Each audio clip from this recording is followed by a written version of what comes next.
Honorable House, we've got the quorum this morning. Let me ask him now, Member for Abao, Honorable Mara, to lead us in a word of prayer. Let us pray. Sovereign Triune God, we want to thank you for our lives this morning. We thank you for your presence with us this morning. Father, you are omnipresent. You are omniscient. You know each and every one of us members of this parliament. You know the reason why we have gathered again this morning, that is to deliberate on issues that are of importance to your people in this country. We pray for the guidance of your Holy Spirit, Sovereign God, that it will lead us this morning in our deliberations. Father, we offer this prayer to you in the name of Jesus, your Son, who taught us to pray, saying, Our Father, who art in heaven, hallowed be thy name. Thy kingdom come, thy will be done on earth as it is in heaven. Give us this day our daily bread, and forgive us our trespasses, as we forgive those who trespass against us. And lead us not into temptation, but deliver us from evil. Thine is the kingdom, the power, and the glory, forever and ever. Amen.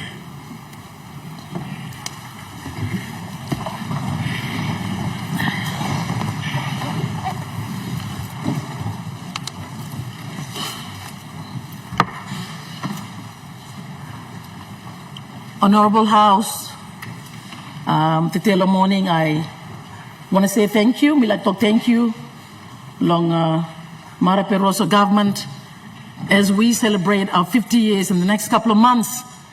We to thank you that Parliament of Papua New Guinea, as it celebrates its 50 years, and we look sabe lo mipla olmeri, and for the first time, there is a woman sitting on the chair of the Parliament. So, me to thank you. Me to thank you. Me to thank you. Me to thank you. Clerk, any petitions? No petitions? Notices, Clerk. The Minister for Defence gives notice that he shall present a bill for an Act A, to establish the Fire and Rescue Service, and B, to provide for the functions, powers, and operations of the Fire and Rescue Service, and C, to implement Section 188 of the Constitution, the establishment of the state services insofar as an Act of Parliament is required to make a provision for or in respect of other state services, and D, to repeal and replace the Fire Service Act, Chapter 6.4, and for related matters.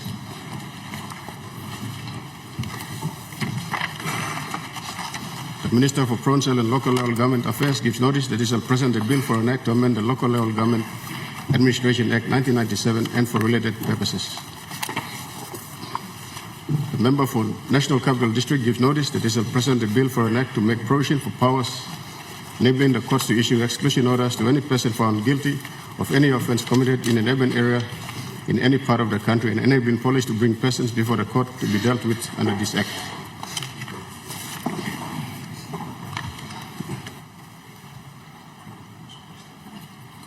Honorable members, question time is now open.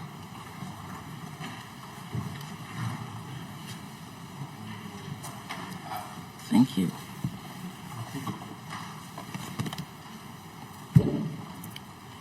Member for Bogia.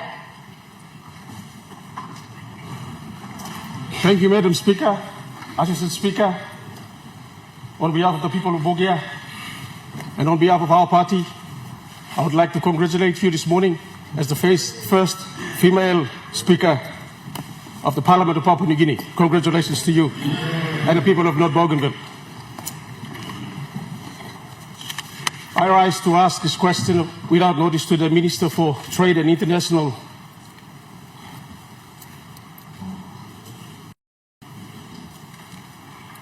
Minister for International Trade and Investments. My apologies. This is in regard to the PMIZ project in Madang. It's been 15 years now, and the people of Madang have been waiting for this project to get off the ground. Quite a substantial amount of money spent on this huge investment in the country, and there's nothing seems to be moving forward. The people of Madang are losing out on jobs, taxes, revenue, and this has been going on for years now, 15 years, Madam Speaker, Assistant Speaker. I would like to ask the following questions to the Minister responsible. Number one, what is the latest in the PMIZ program or project in Madang in its development? What is the proposed, or in the proposed joint venture with Adituna? When is this cannery is going to be under construction? And what is the delay? And thirdly, what will be the equity proposed for the Madang Provincial Government, the Subka District, and the Madang DDAs, Madang District DDAs? Thank you very much, Madam Assistant Speaker. Minister for International Trade.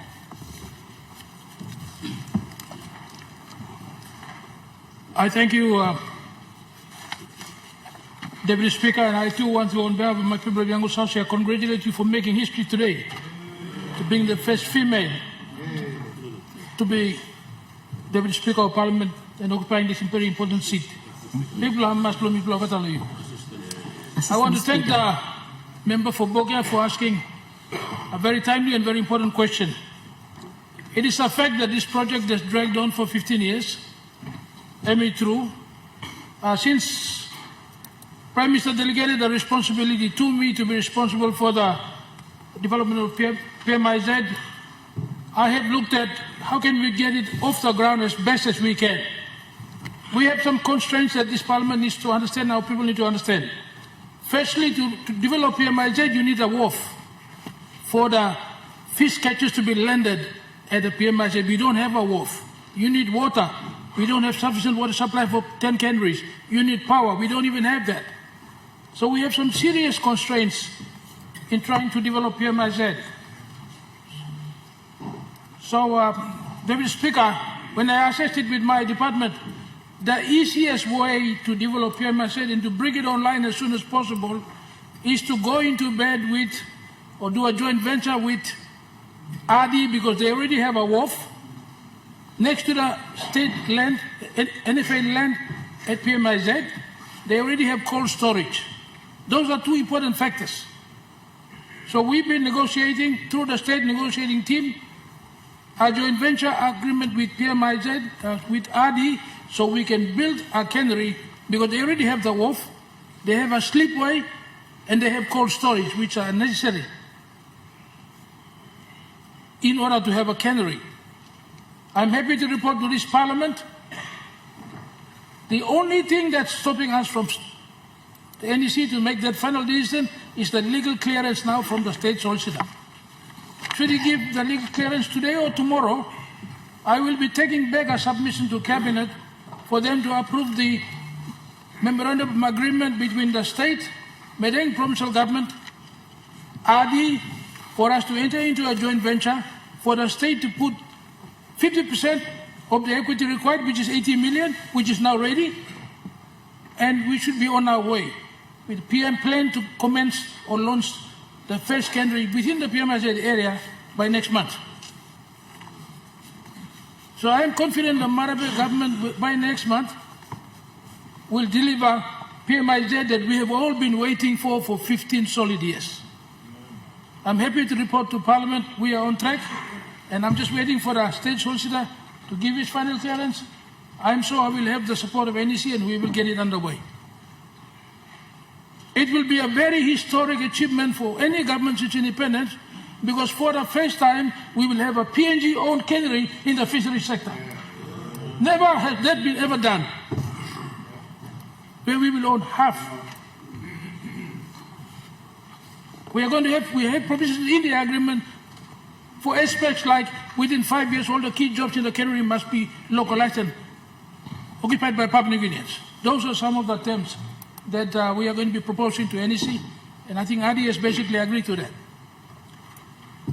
In terms of your question on equity, it is my proposal, which I'll be taking to Cabinet, and it's up to Cabinet, but I will be proposing that the Medellin Council government must be given 10% equity in this program.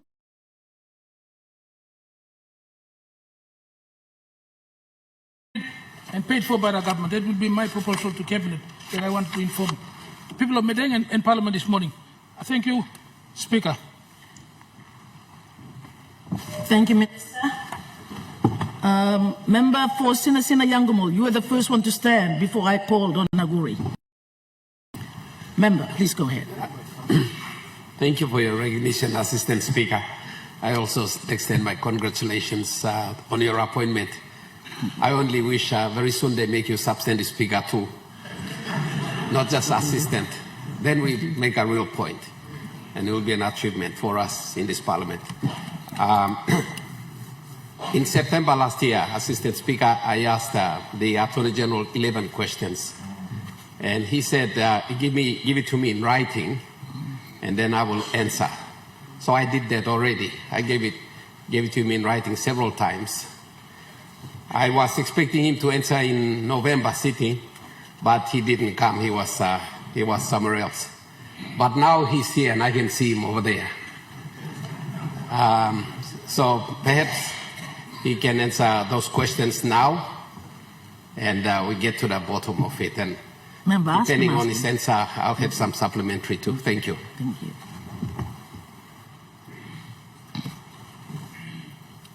Minister?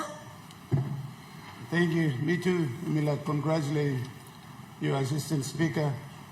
From Bougainville, someone sitting on that chair. It's a respect for people from Bougainville, as well as ladies in Papua New Guinea. And congratulations.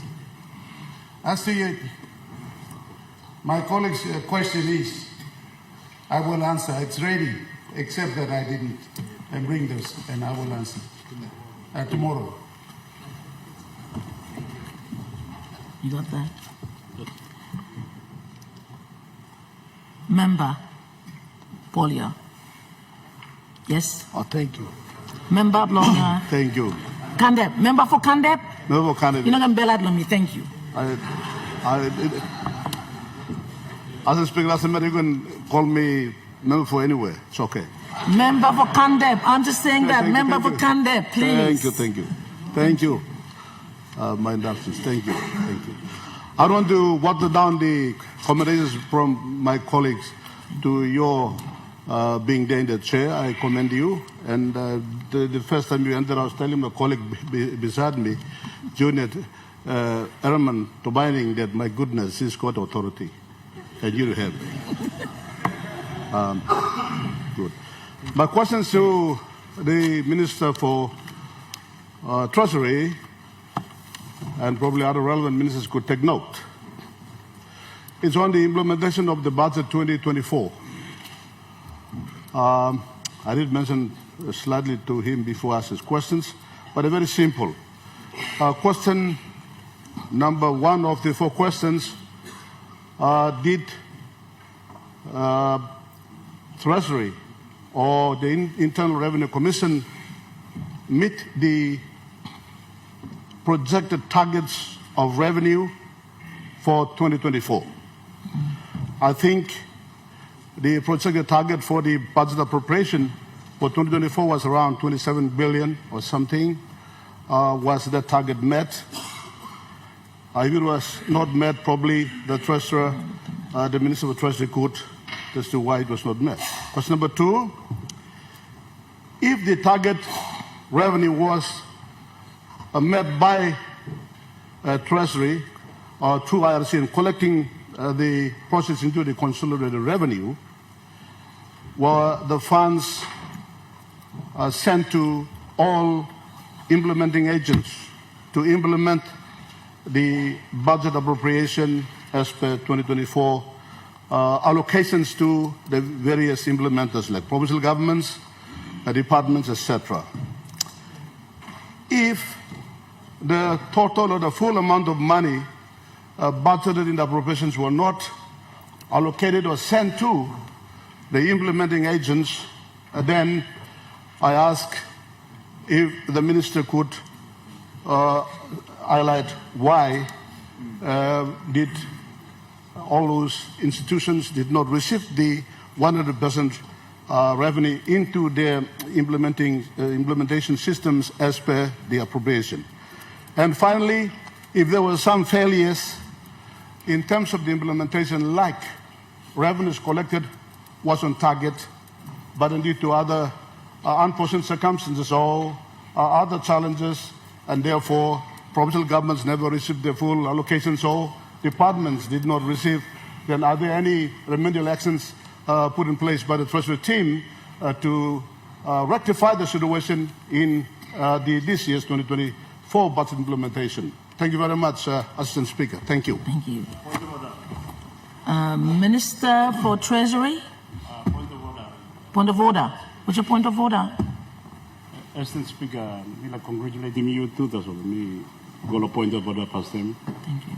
Point of order, all these questions are relating to the budget final outcome, which under the law will be presented after the 31st of March. So I think it's like preempting that report. So meeting, and you'll make the ruling, Assistant Speaker. Meeting, Treasurer should not be asked to preempt this presentation after the 31st of March.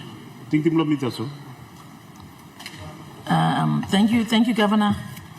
I think by me asking the Treasury, the Minister for Treasury, if you can reply to that question.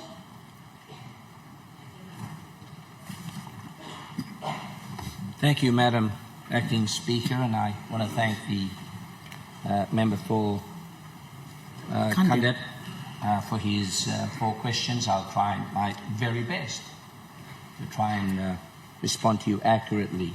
Your first question, did IRC meet their targeted revenue projections for 2024?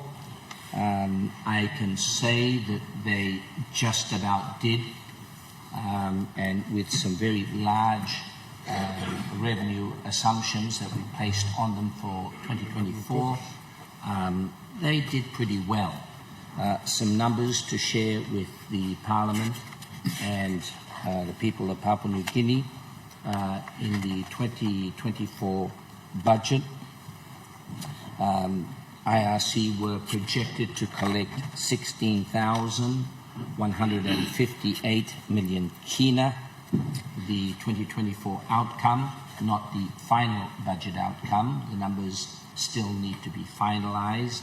So if I can provide that disclaimer today, IRC collected 16,094 million kina, a shortfall of 64 million kina from the 16,000 million they were tasked to collect. So a pretty good outcome, I'm sure most of us would agree. With customs, we had projected their budget revenue collection to be 2,537 million kina. They were able to collect 2,482 million, a shortfall of 55 million kina. So all up, tax revenues, one of the 2 revenue components in the annual budget. We budgeted 18,695. We collected 18,576, so a shortfall of 119 million kina. So tax component of revenues did very well. It was the non-tax component that let us down. And I think you asked that question as well. But let me go straight to your second question, and maybe I'll try and touch on the non-tax. I think it was number 3 or 4. So your then question was, if they did meet their projected revenue targets, as I'm affirming here today, why didn't various government departments or provincial governments receive their funds for 2024? Great question, and the answer is pretty clear. Earlier, we have two revenue collections, tax and non-tax. Tax did well. Let me now cover with the Parliament the non-tax component, and that's the answer to why some of our departments and provincial governments didn't receive their funds last year. But the good news is you'll receive it this year, as we had informed the government that you were absent. So all of these were probably answered this morning. So for non-tax, if we receive all of our tax collections, why did government departments and provincial governments receive it? Well, the answer is your non-tax component. That's made up of our Non-Tax Revenue Act. They're the collections that we sweep from our various state-owned agencies. We budgeted $1,248 for the NTRA group of departments and agencies. We collected 408, a shortfall of 840 million kina. 840 million kina. Dividends from our SOE, we budgeted 1,150 million kina. We collected 642 million, a shortfall of 508. We had some, minor statutory fees, departmental fees. We budgeted 96 million, collected 149, so up by 53. All up for non-tax. Here's your aggregate numbers: 2,494 million. Our non-tax, which is what we had budgeted or projected to receive, we collected 1,198, a shortfall of 1,295 million kina. So when you look at it overall now, revenues, which we had projected, excluding grants, was 21,189 million kina. We collected 19,774, and therefore, with last year's budget, our revenues were down 1,414 million kina. So that was the main reasons why we were slow to meet some of the commitments for our various government departments and provincial governments. But the good news is, as we closed our accounts for this year, which was very, very challenging, we were able to close those accounts. We were able to close those accounts in a way that was in line with our 13-year plan, and most importantly, we were able to close those accounts without exceeding our deficit target, which if we did, we would have sacrificed 100 million kina in our financing plan for this year. So that's the answer to your second question.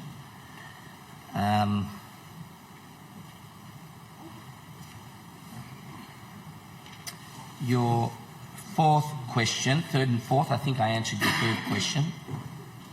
Yeah.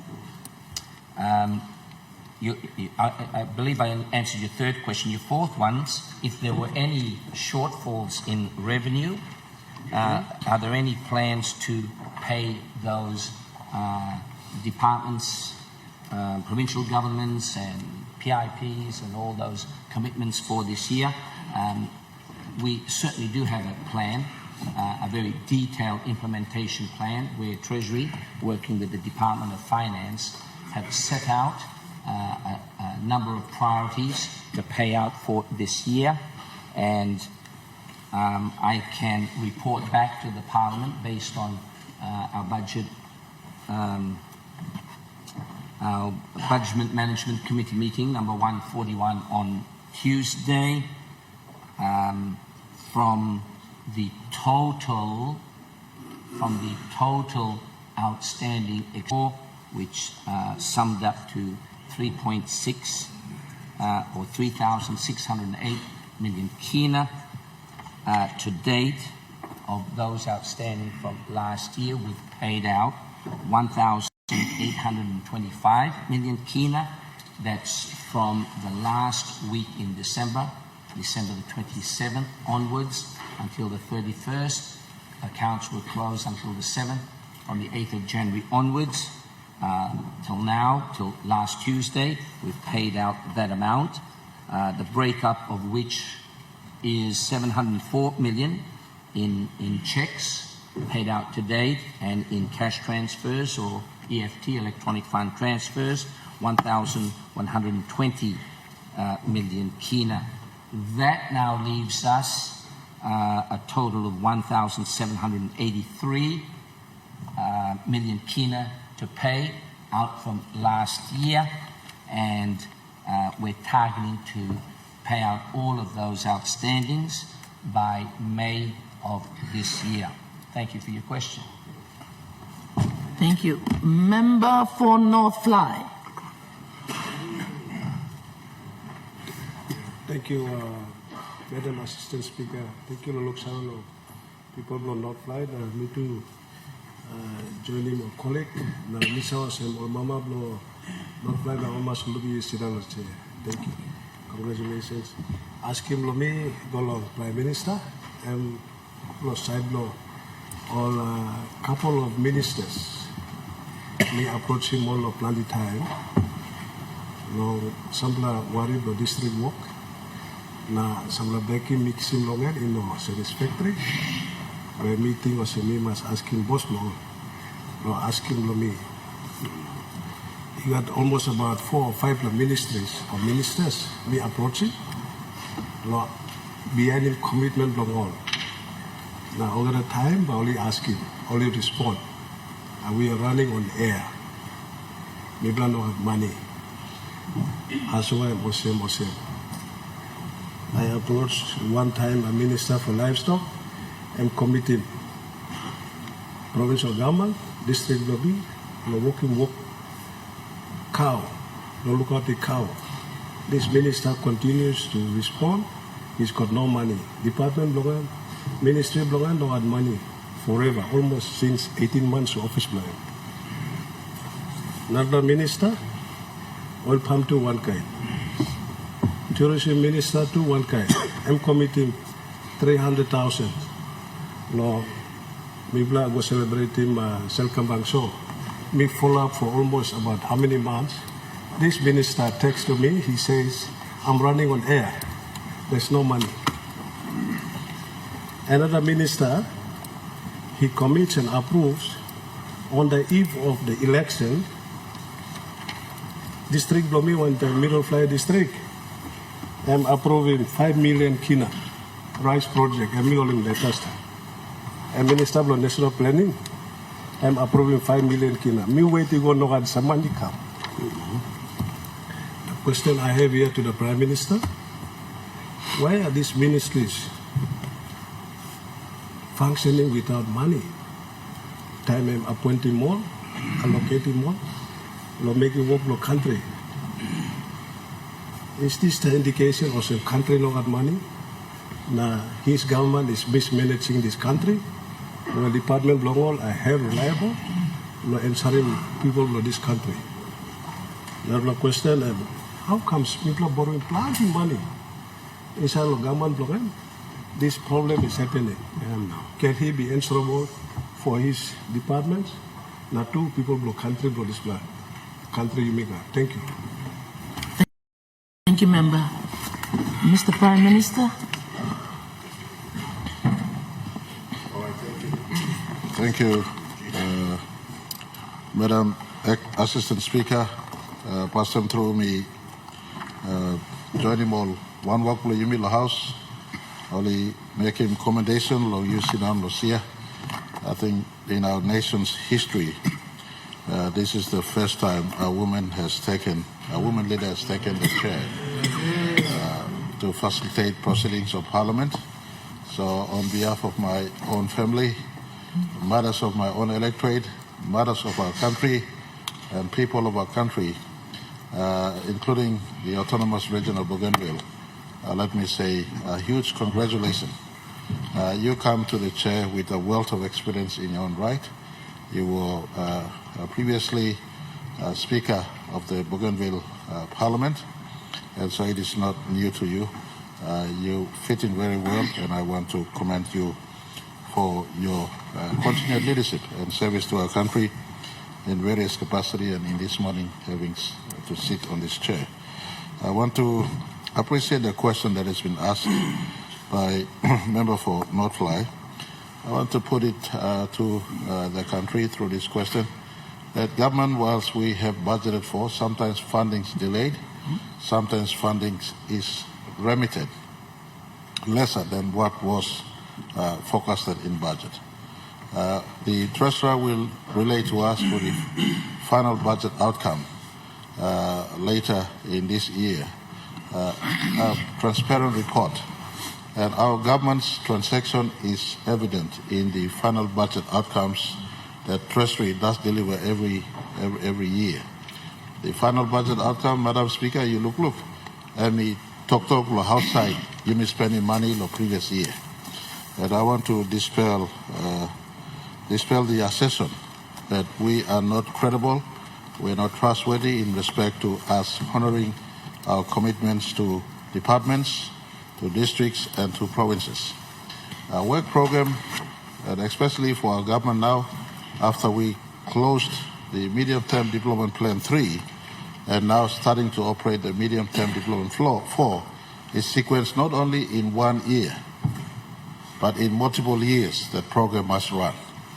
And so we're not focused on just the next election, Madam Assistant Speaker. Our conversation, our focus must be in multiple years for a program to mature into sustaining dividend or yield for our economy.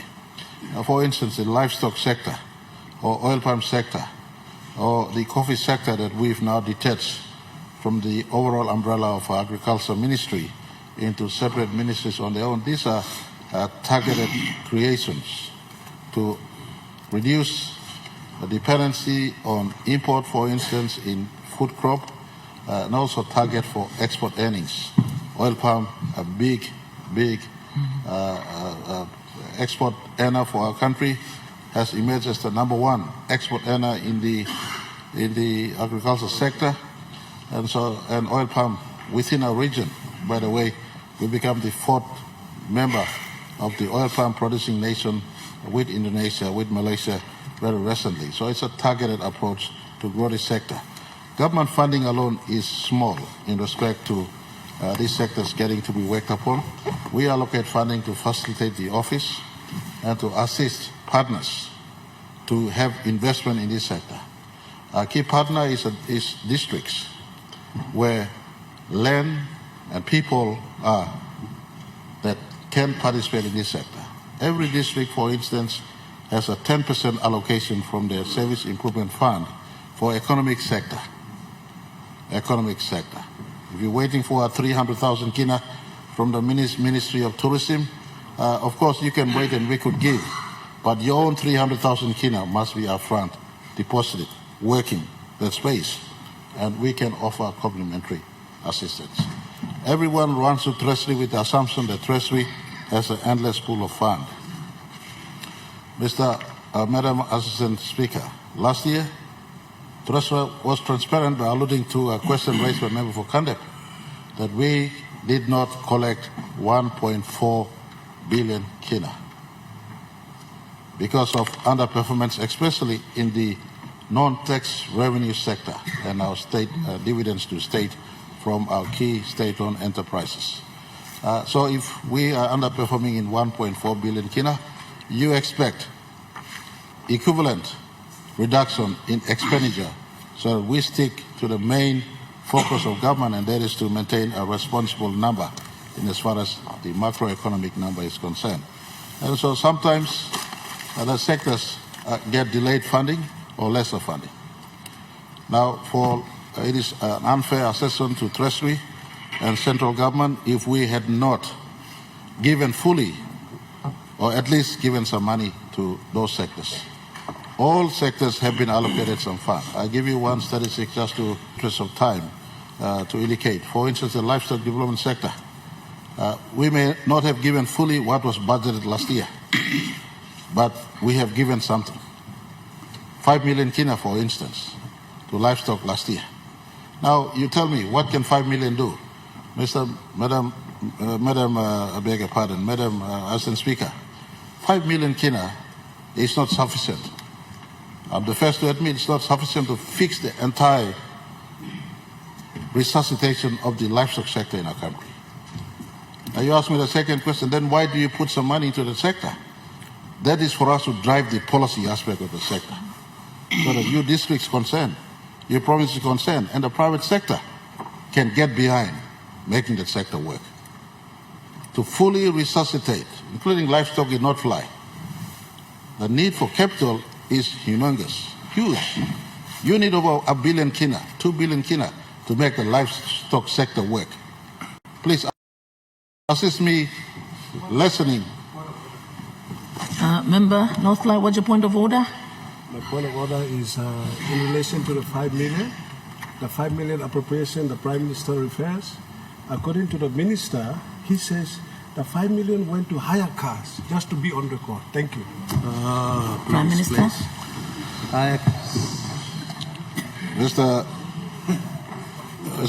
Madam Assistant Speaker, I don't intend to get into the debate on what was spent on that money, but I'm using a case in point when the assistant, the Treasury released no money to the sectors concerned. He's speaking a debate with his colleague member for Western Provincial Assembly. I can understand this. But money does go to sectors. The assistant of the national government doesn't give money to sectors. National government is running broke, is far from the truth. We give money according to what we collect. Budgets are forecasted. What we collect, to the best ability, we disburse. And all districts have received money, for instance, including the opposition. Never once has he uttered thankfulness to the money that this government has continued giving him. Never once. When it's time for budget, he never sits to support passing budget, but time to ask him, and they walk out of the budget. Northfly, what's your point of order again? Assistant Speaker, can you ask the Prime Minister to withdraw that I don't sit here to support the budget? That's wrong. I've been sitting constantly on every budget session to approve and support. Thank you. Stop. All right, I'll revisit my notes on the handset on those who attended, but if you did sit in last year's budget, I want to sincerely appreciate. We've rendered to his district a full 10 million DSIP for last year. And I want to appreciate Treasurer for working hard, Finance Minister, Planning Minister, and under my instruction, opposition or government should not be victimized. All must receive. All must receive what is their district's fund because it belongs to our people. And so last year's fund have gone to all districts alike, including my favorite, one of my favorite districts, Yalu Pange. All have received. All have received. And so we ask all members of parliament, and the question has a very important element to it. He asked on livestock, he asked on oil palm. These are key focus areas. All members are encouraged. Using your DSIP, identify land that is available, work that space. National government doesn't have all the full fund to make those sectors work, but together with all members of parliament and all governors, based on a clear plan, we could attract private sector to come and invest in these key sectors with the Kina for Kina or a support. And I speak on Kina for Kina. If all members target national government focus areas, then you stand ready to support Kina for Kina. Kina for Kina is held to assist districts who are working, or provinces who are working consistent with MDDP 4, especially our core national government focus areas in investing.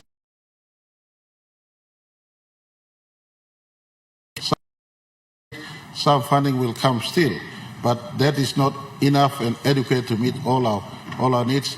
You work the planning. Together we can attract private sector to come into these areas of concern that can assist the economy in the long run. Thank you, Mr. Speaker. Thank you. Member for your supplementary, please go ahead. Supplementary. Madam Assistant Speaker, I join leaders of this Honourable House to congratulate you on taking up the chair.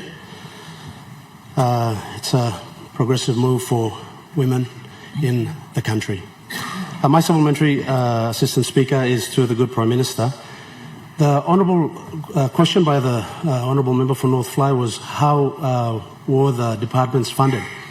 Last year, notwithstanding revenue shortfalls with respect to non-tax revenue performance, this government, the Marape government, borrowed 3.983, almost 4 billion kina in borrowings.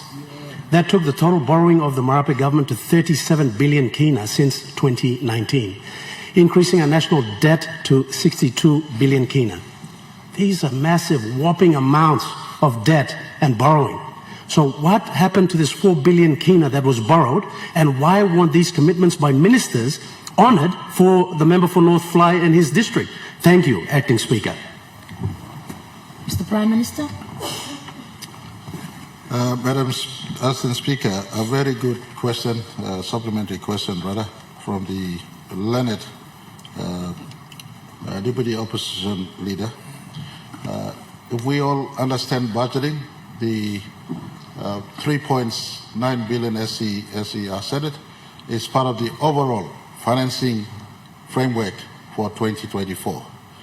This government is very disciplined. Our focus in fiscal consolidation remains. Fiscal consolidation, me like make him talk pisin because all man very long stop upset to all need lo haram display. There's plenty time you may make him talk English. Some of the time fancy too much. All man very lo place only no kiss him talk pisin good. Fiscal consolidation, I mean him also last 5 years, maybe the focus will bring him back budget limit come back long surplus or balanced budget by 2027.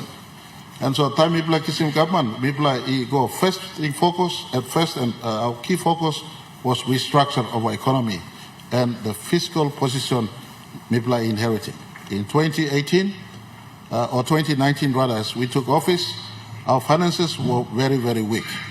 When you look at the actual numbers may give you a 62 billion kina figure in terms of debt, but percentage is the key. Percentage to economy, percentage to the size of the economy.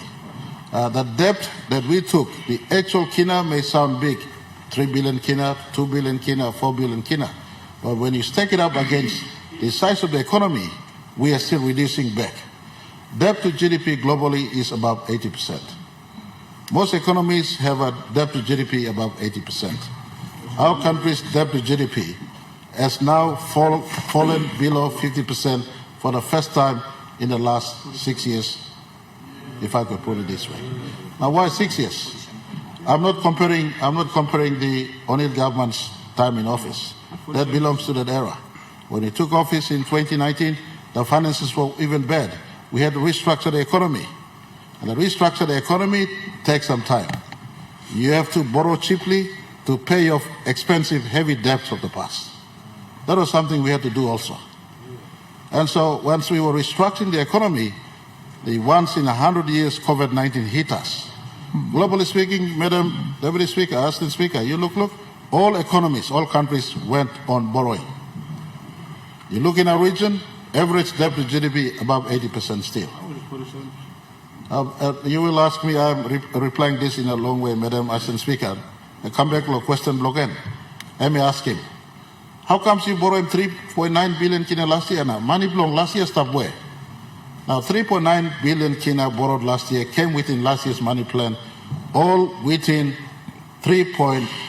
all within the deficit, rather the deficit envelope we had in last year's budget. Treasurer, what is last year's deficit? Last year's deficit plan wasn't even beyond 3%. We were within our deficit plan of 2024. Money mix him last year, and we go fill him in this gap. Otherwise, but you don't have to give him full 10 million kina DSRP last year, including Suave. So it's a case in point, reference point to government being equal and distributing equal right across. If we plan on raising this plan, a major part of our money plan would be slashed back. That was raised almost 100% as treasury focused. And so, me like giving my assurance to people of the country, last year's borrowing was not reckless. It was within our last year's money plan.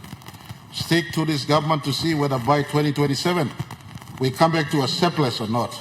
The last time this country saw a surplus budget was when I was education minister. When I was education minister, that's 2010. The last time this country saw a surplus budget.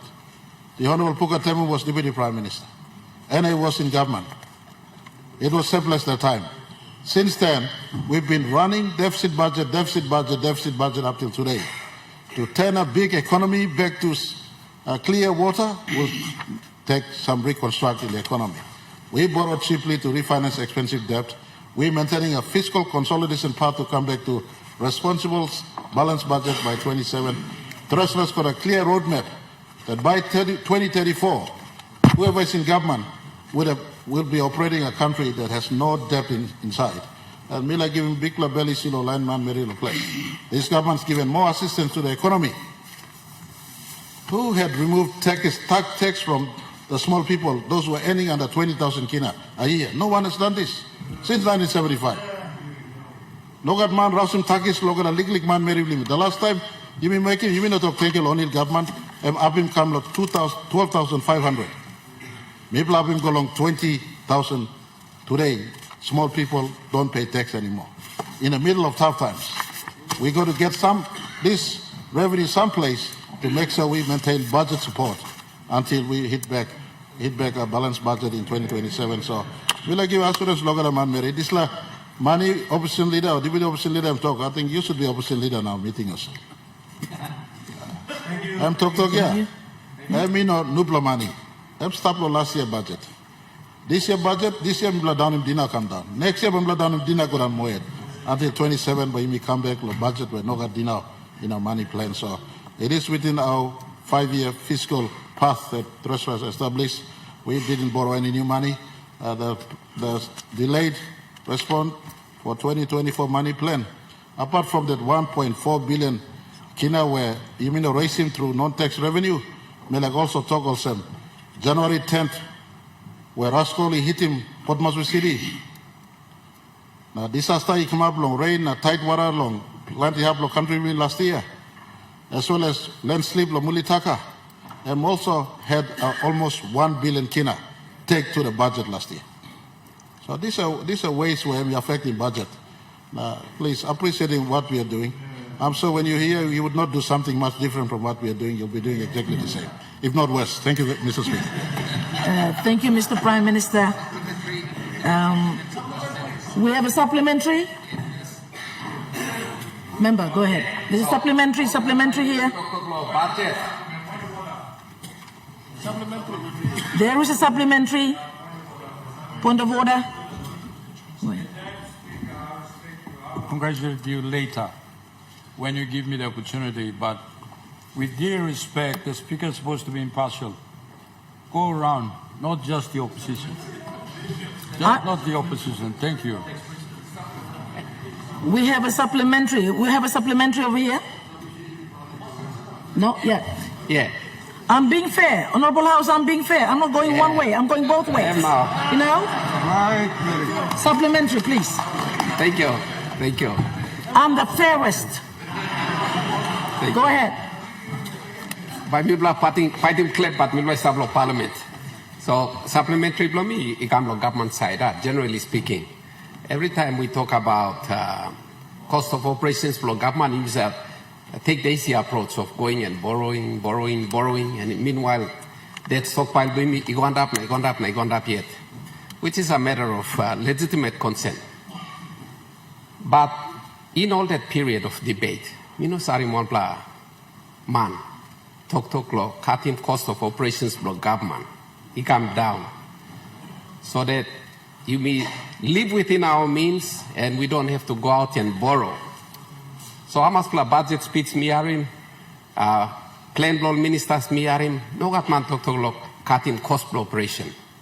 Suppose you running on private business, by you looking cost cutting pastime. We've never done that. So I think, Prime Minister, while you're answering all these other questions, you might also enlighten us. Wouldn't it be wise to also look at cost cutting as a means of saving ourselves on these skyrocketing debt burdens that we are creating by, which to me sounds to be the easy way out. But it takes somebody with guts to be able to stand up and say, look, let's cut the cost to the overall operation of the government so we don't have to go out and borrow and keep building up our debt stockpile. Thank you. So I think it's probably part of this series of discussions, Prime Minister, give me Sambla Tintin blame. Emiga Tintin cutting cost of operations. Should we go down that pathway or should we just ignore it? Member Sina Young, I'm asking Prime Minister or back him Yeah, now. thank you. Thank you. Mr. Prime Minister.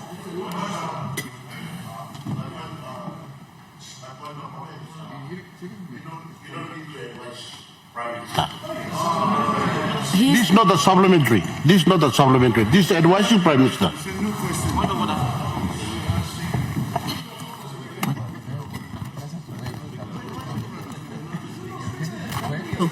Let me remind this House, I'm chairing this session. I decide who goes. So me asking Prime Minister, long please back him, supplementary come, long sina yangumu. Mr. Prime Minister, please. Mr. Prime Minister? Madam Assistant Speaker, thank you, Law. Ask him or kiss him supplementary, Law. Colleague, Law Yumi Long, outside member, Law Sina. Me like moving on the motion past time long. You may extend him question time by 20 minutes, so that some leaders will decide to that. Yeah. Bearing that yesterday and the other day we were busy paying respect to say Julius or let's say Julius. If I could move that we adjourn question time by 20 minutes. Yes, we extend.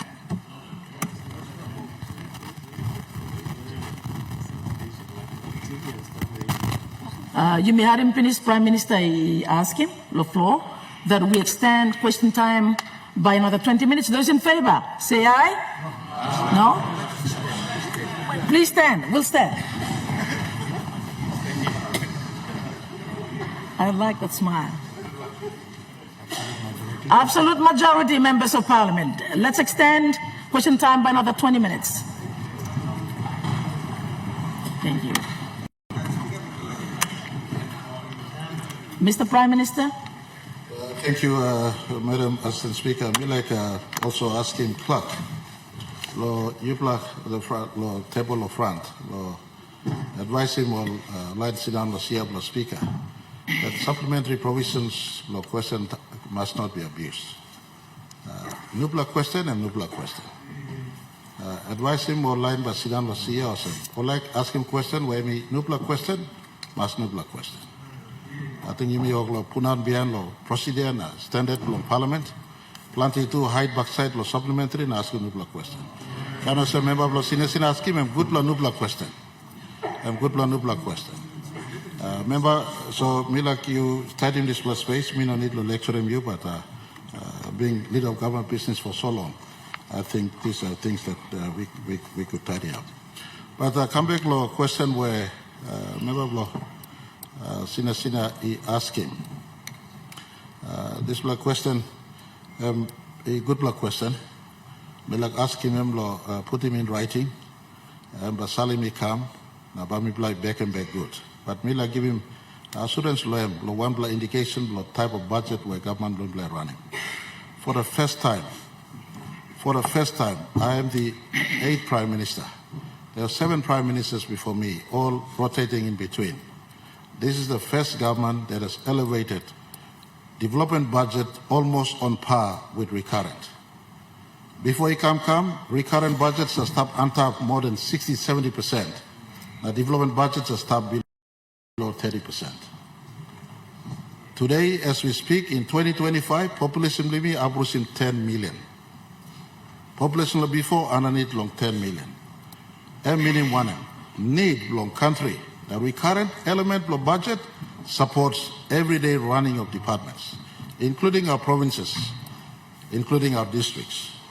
And so there must be a balanced debate. Cutting back recurrent in one block, but there must be also matching cutting back development too. So similar cutting. But we're at a point in time in the nation's history. Our 460,840 square kilometers of land, very big land mass, from swamps, from deltas, to mountains, to valleys, to islands, is needing money long support, needing departments long work. So you have a debate between cutting back, tighten your belt, and not supporting out in our sectors, or try to be extravagant and try to support the sectors. We on this side choose, in the last 6 years when we had, that we will borrow responsibly, have a growth budget, and try to get the money out to the economy. And we, as government, has supported the economy the last 6 years. We choose to go down this path. But to give assurance when it places that recurrent seems to be consumed a lot, I want to point, for instance, recurrent money, paying policeman, paying TISA, paying health workman, and recurrent. And for the first time, I said I'll answer the question in writing. Be like reply good lemlo, you make clear. Recurrent display, PIP display. You got need cutting back legislation. I agree with the Prince of Holy. Some unnecessary areas need to be cut. And yesterday we saw responsibility. Instead of creating Nubla department, a lot of department of petroleum staff, we made redundant petroleum department, subsume all into one structure now. Instead of before, you create an MRA, now you let a mining department staff. We're moving that step. Very soon, we're folding mining department. This is what you meant. I appreciate the gist of the question, but I want to impress to all of us. In the long run, for the first time, we've now elevated almost PIP budget on par with recurrent. Before, used to be recurrent at 70%, PIP at 30%. We've now brought them almost on par. But the idea that we must cut unnecessary waste is a good idea, Mr. Member for Sina. Through you, Madam Assistant Speaker, I will get back a formal written statement, if not an answer to the Parliament on the status quo at present. Thank you, Madam Assistant Speaker. Thank you. Honourable Minister, I have to inform the Parliament that village leaders from Ward 7 and 8 from Mabudawan village in South Fly electorate, Daru Western Province, are in the house. They're in the gallery today. Also, a youth group from the Seventh-day Adventist Church at Erima. They're also present here today. So on behalf of the National Parliament of Papua New Guinea, we extend a big welcome. Thank you, Tomas. I will now ask Member for Karamui Nomane. Thank you very much, Speaker. In order from the people of Karamui Nomane. On your appointment as the first female Assistant Speaker to sit on the chair. I have two short questions. It is directed to the good Minister for Provincial Affairs. Now I would also ask the Minister for Administrative Services to take note.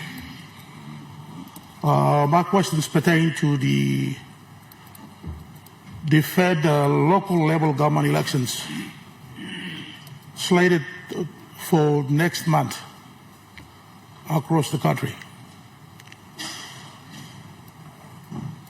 Can the good minister confirm to this House and the people of this country if the election will proceed, the LLG election will proceed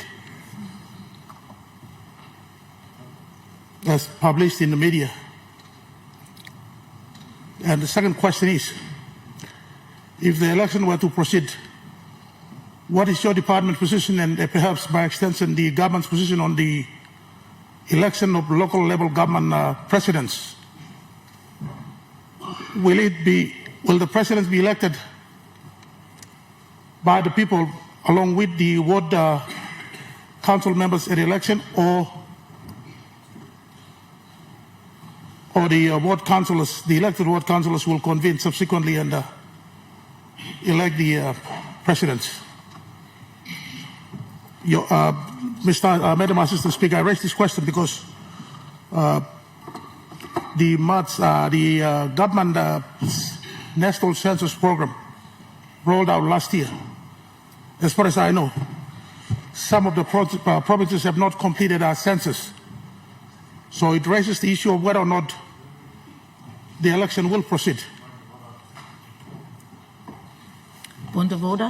What's your point, Minister? Thank you, Madam Speaker. When I get the opportunity, I'll thank you. But For now, I just want to correct the good member for Karamu Numane that the census was concluded on the 16th of December last year. Thank you.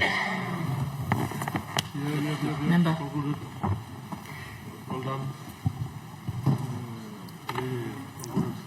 Madam Assistant Speaker, I thank the Minister for Provincial Affairs. So I beg your pardon, the Administrative Services for that information. Maybe at the time when he presented the report to this floor, I think he could make that information known. But at this stage, there are some parts of Papua New Guinea that they think that the census have not been completed, some provinces. So that is why I'm raising the question. At the outset, when I asked the question, I asked the good Minister for Administrative Services to take note.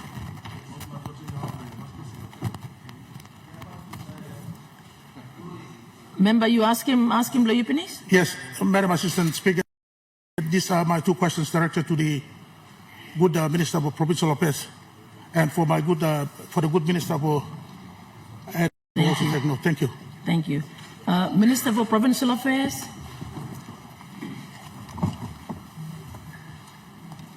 Thank you. First of all, let me also take this opportunity to congratulate you, Madam Assistant Speaker, on behalf of my family as well as my electorate, and of course on behalf of all the mothers and daughters of this country. Congratulations. Thank you. Madam Assistant Speaker, this is a very important question, and I'm pleased that member for Karamu Nomade has asked. I think most of our people are waiting. Plantiman Boyumilo, country worker wait to stop. So I need to clear this matter. But first of all, I think we have already gone out in the press in the last few days. The Prime Minister has done that. And I will also be doing that to clarify and give assurance to our people of Papua New Guinea that the questions that Honorable Member has raised are to be answered. The first question is whether or not LLG election is to be held. Yes, answer Muslim, yes. As we have agreed end of last year, LLG election was set for April 24th, writs are to be issued, and then July 25th, the writs are to be returned. So that date still remains. Last year, Cabinet made a decision to defer to April because of the other project that was going on, and that was the national census. We have also looked at April because of the fact that first few months of the year, funds are to be given or given to addressing education and health issues, and of course important issue of law and order. So my assurance to Papua New Guinea is that yes, the election is proceeding as we have planned. So please take note wherever you are. Election is on. There has been concerns been raised because of funding issues. I can give assurance to our people of Papua New Guinea and this House that we have established funds up to 180 million kina to conduct LRG election. Though time is short, the time is perhaps about 6 to 8 weeks. But having consulted my colleague minister and cabinet, we feel that we can still carry out the LOG election. Okay, number two issue is that whether or not, or what method of election do we apply for election of presidents. Madam Assistant Speaker, I think consistent with what the government has presented last year, there are two methods. One is presidents to be elected by people, and second method is presidents to be elected by ward members. And consistent with that, decisions were made in the last end of last year, and that is those two methods. The provinces in the highlands, including Morobe province, have opted to elect the president by the present practices, which is ward members who elect their own presidents. Whereas rest of Papua New Guinea, particularly coastal provinces, will elect the president by the people.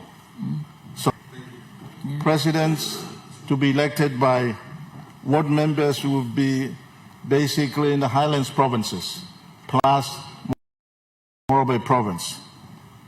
Presidents to be elected by the people will be mainly all the coastal provinces, so that we can elect good people. Today I'll be making amendments to local level administrative act. This is an important part of what I'm talking about, and that is electing good people, honorable people, people who are able to present the government at the rural level, at the community level, so that they can present the government and ensuring that services are provided. I think it is right for me to also mention that this government, our government, and this parliament has also put most of the ward members on salaries. Yeah. And that's a good thing, but 300 kina per fortnight. But therefore it kind of makes our leaders out in the communities vying for this very important seats on the ground. Let me mention that yes, it is true, but it comes with responsibilities. So today's amendment is also putting certain restrictions. If you're elected and you leave your village community and you come to Mosby or you go to Ley or Meday, in a given time, perhaps 1 month, if you're not performing in your village community, Minister for Provincial Affairs have the power to terminate you and call for a new election. There are restrictions as well. So, Madam Speaker, Assistant Speaker, I hope I have answered the question. Yes, Thank you. Member for, Governor for Morobe.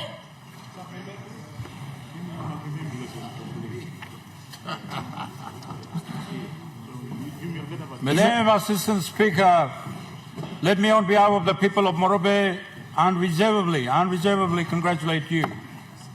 You are making a history for yourself, for your people, and for this nation. As the First Lady sitting on that odd chair of the Speaker of the National Parliament, I congratulate you. My question, Mr. Speaker, will be addressed to the Minister for Bougainville Affairs. Is he here or not here? All right, thank you, So you are he's here. here. Honourable Minister, before I raise the two questions I consider important, let me put the circumstances in order. First of all, Mr. Assistant Speaker, the Bougainville Peace Agreement was signed in 2001 after a deal strike at Lincoln's City in New Zealand. This agreement was signed by the leaders of Papua New Guinea Parliament, representing this country, and representing Bougainville leaders at the time. And when that agreement was signed, that agreement was supposed to be built into the constitutional law. Part 14 of that constitutional law, Part 14, was the one which became that translation or the transplant of that peace agreement into constitutional law. In that constitutional law, it required that the Bougainville Autonomous Government was going to be set up by organic law, which occurred. Secondly, it also required that there was going to be a disposal of weapons. It occurred. It occurred. And that the autonomous government was going to be set up, and that autonomous government was going to be meeting the international standard of good governance. We're not being told, but I suppose that that standard has been met gradually. In that, Part 14 also provided, Mr. Speaker, Assistant Speaker, for the referendum to be conducted for the Bougainville to decide whether they wish to remain with the country Papua New Guinea or sever themselves to become a state. That was decided. That referendum was conducted, and the majority of the people in Bougainville decided. Governor, what's your question? Yes, I'm coming to it, Lady Speaker. I'm coming to it very shortly, if you are patient. Mr. Assistant Speaker, and the consultation was supposed to take place. Consultation has taken place, in my view, Mr. Speaker. Now, for the Minister, you, with due respect to you and the government, was supposed to table that result, pursuant to Section 342, subsection 2 of the Constitution. That thing hasn't taken place. To Parliament, for the Parliament's consideration, and whatever the outcome should be reported to the Bougainville government, in according to that section. Now, Mr. Speaker, Assistant Speaker, I asked the Minister, it has taken 24 years from the time the peace agreement was signed. Can you just tell this Parliament what is the progress up until now? Number one. Number two, when will, if you're ready, table the report to this Parliament in accordance with Section 342, subsection 2, for determination by the honourable members of the Parliament? When are you going to table it? Number three, are you aware the front page of the Post-Courier today, front page of the Post-Courier today unreservedly states out by the duly elected leader of the Bougainville government, Ismail Taroma, Honourable Ismail Taroma, as the President of the Autonomous Government, and Honourable the Ezekiel Massad as Attorney General, and the leaders and the genuine leaders of the Bougainville has state the date to this country. 1st of September. The 1st of September 2027 as a date that that part of the province will declare as a state, as an independent state. They don't care whatever happens. That's a clear statement on Papua New Guinea government is going to delay it or making a decision or what the international community is going to decide. They're not concerned. They're not saying that's going to stop them. They're going to go ahead and declare independence on the 1st of September 2027. So as a nation, through this Parliament, we should know you cannot be suffering from indecision, with due respect, bringing this matter to this court, this Parliament. Governor? Thank you. With respect, Sir, Madam. Answer those two questions. Governor, thank you. Thank you. Minister for Bougainville Affairs.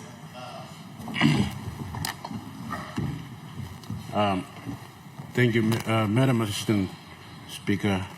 Firstly, I'd like to take this opportunity to congratulate you on behalf of my people and my women folk in my district for you occupying that prestigious chair.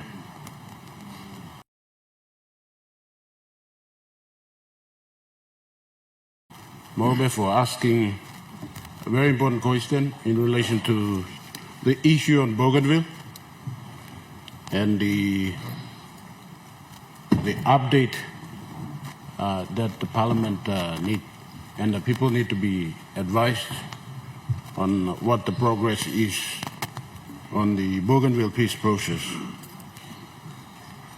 The good governor has asked a very important question for the members of this House, as well as the people of this country and the people of Bougainville to be informed of. The good governor asked 3 specific questions. As far as the subject matter concerns, I'd like to answer those 3 questions in one hit. But I must say in the outset that I'll be giving a ministerial statement providing the update for the progress we are having. Probably it's going to happen next week if the Parliament adjourns next week. But for the purposes of the questions asked, let me update this House as to the updated progress that we have made. The good governor has briefly informed us as to the process on the Bougainville peace process. In brief, under the Bougainville Peace Agreement, we have 3 main processes. The first process, as the good governor has indicated, was to set up the autonomous Bougainville government, and that has happened. We have an autonomous Bougainville government which has been in existence for almost 20 years. The second process was the weapons disposal, and that has taken place already. The third and the last process is the referendum. And the good governor has mentioned a particularly important point in relation to good governance. I believe good governance was one of the conditions for the referendum to take place. There has been issues in relation to that, but nonetheless, the referendum has actually taken place in 2019. And the Constitution and the Bougainville Peace Agreement, in particular Section 342, for the minister responsible for Bougainville affairs to actually bring the referendum result to the National Parliament. Now, the people question that the good governor has asked, the report has not come to the National Parliament. Our government has been in constant communication with the autonomous Bougainville government to have the consultations over that referendum result, which the Constitution and the Bougainville Peace Agreement very explicitly says that after the referendum is had, consultation must take place between the autonomous Bougainville government and the national government over the referendum result. Once the consultation is concluded, together with the consultation report and the referendum result must be brought to the National Parliament.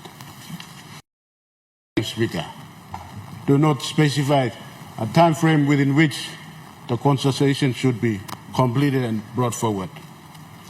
The same peace agreement, Bougainville Peace Agreement, and the Constitution does not also specify explicitly the time frame within which the referendum result should be brought into Parliament. And the one very important issue that arose in our consultation process was that there is no specific procedure in the Constitution, in particular part 14, which implements the Bougainville Peace Agreement. And also in the Bougainville Peace Agreement, the process or procedure by which this national parliament should approach or follow in deliberating and deciding on the Bougainville referendum result to make a final decision as to the future political settlement for Bougainville. Now, the ABG and the national government, we have had a number of joint supervisory body meetings in our consultations to try to come up with a procedure to advise the national parliament to adopt before the referendum result is actually tabled here for Parliament and the members of the Honorable House to debate over it and make a final decision. Now, that procedure was to be introduced by way of a sessional order, and both parties have basically agreed to almost the form as well as the content, but one particular issue that stood out that we are at the moment grappling with is the required majority the Parliament should have to actually decide on the substantive Bougainville referendum result. Madam Speaker, the national government's position was that the Parliament should decide on the referendum result by 2/3 absolute majority. Now, autonomous Bougainville government's position was that it should take a simple majority vote. That has been the main sticking point. And so, in accordance with the Bougainville Peace Agreement and the Constitution, because we had this particular issue, we have invoked a dispute resolution mechanism provided in the Bougainville Peace Agreement and the Constitution. We have invoked, I think, Section 334 of the National Constitution, which provides about the implementation of the Bougainville Peace Agreement, and in particular, Clause 265 of the Bougainville Peace Agreement, basically invoking the dispute resolution mechanism provided in the Bougainville Peace Agreement to resolve this issue that we have at the moment. And following that, on the Madam Speaker, on the 8th of May last year, joint supervisory body meeting was held to address that particular issue. And in that JSB meeting, parties have resolved to engage an international mediator or a moderator, the service of an international mediator or moderator to assist us in resolving that particular issue. And I must inform the Parliament and the people that on the 10th of September last year, our good Prime Minister and the President of ABG have engaged a world-renowned moderator or mediator from New Zealand. His name is Jerry Mateparae. He's a former Governor General for New Zealand and the ex-commander for the New Zealand Defence Force. So the international mediator was engaged, and terms of reference for the mediator to come and assist us to resolve this particular issue.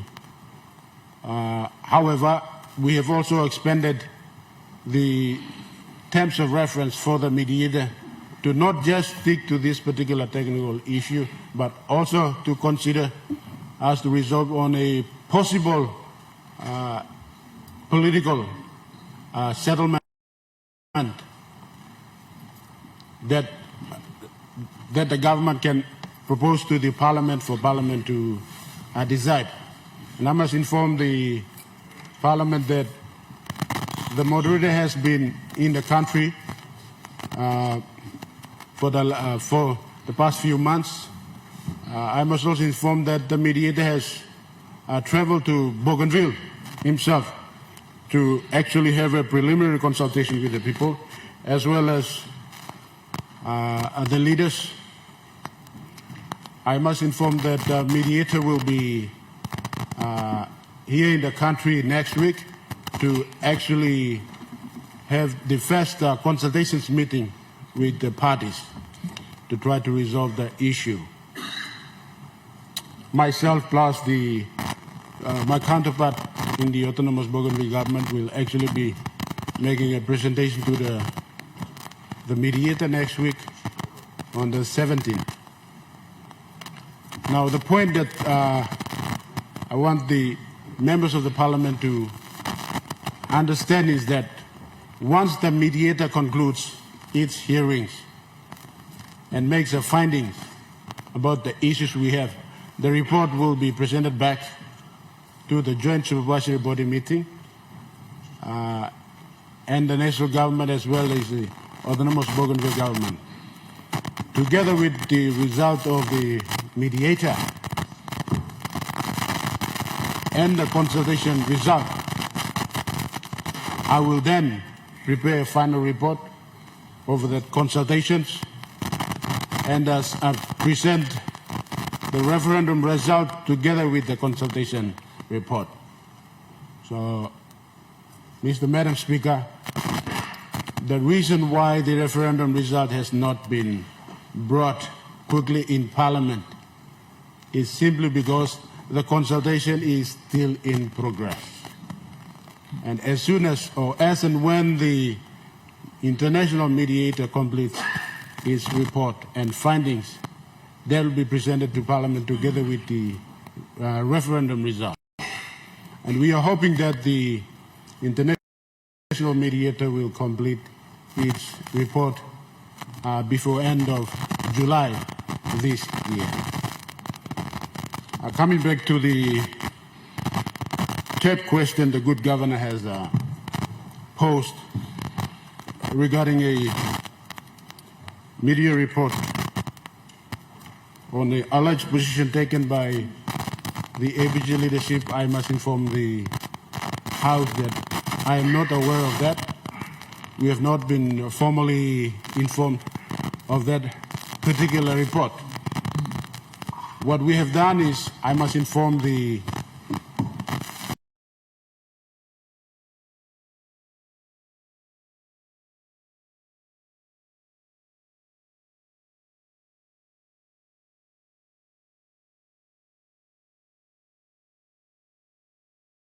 would be contrary to the Bougainville Peace Agreement and the Constitution. But having said that, Madam Speaker, I will provide a full, detailed update next week if the Parliament adjourns then. Thank you, Madam Speaker. Thank you. Honourable members, time for questions without notice is expired. I'll call on Leader of Government Business. Madam Assistant Speaker, before I move my motion, I'd also like to take this opportunity long giving big look sa you, Mama Blum Pelo Bougainville, na government Blayumi, this honorable house, long got confidence, long you is in this last year. One time this me congratulating you, na me look forward. Long you, long guiding me plo man lo house. Ba you me can got hat, long all mama, long scaling tok tok, long look save, long walk blow you me 1-1, long lead him country blow you me. With that, Madam Assistant Speaker, I ask leave of Parliament to move a motion without notice. Is leave granted? Leader of Government Business. Madam Assistant Speaker, I move that so much of the standing orders be suspended as would prevent notice number 127 and 128, government business, being called on forthwith.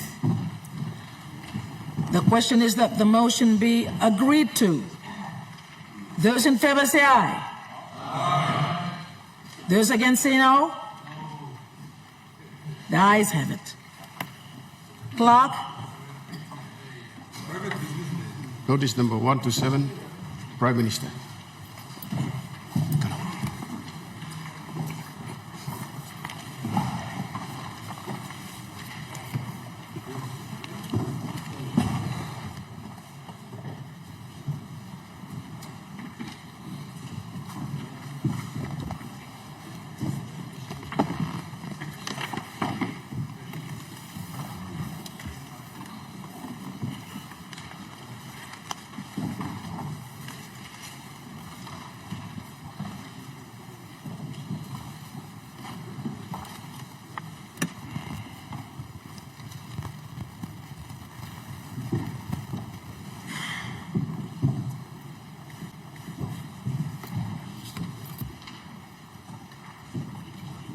Mr. Prime Minister.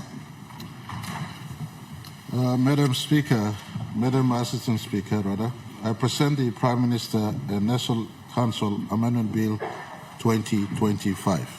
Clerk. First reading, a bill for an act to amend the Prime Minister and National Executive Council Act 2002 and for related purposes. Mr. Prime Minister. Madam Speaker, I ask leave of Parliament to move the second reading forthwith, please. Is leave granted? Mr. Prime Minister. Madam Speaker, I move that the bill now be read a second time. The question is that the question be now put.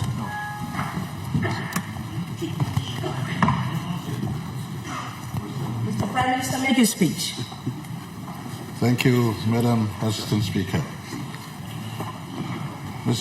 Madam Speaker, let me on the outset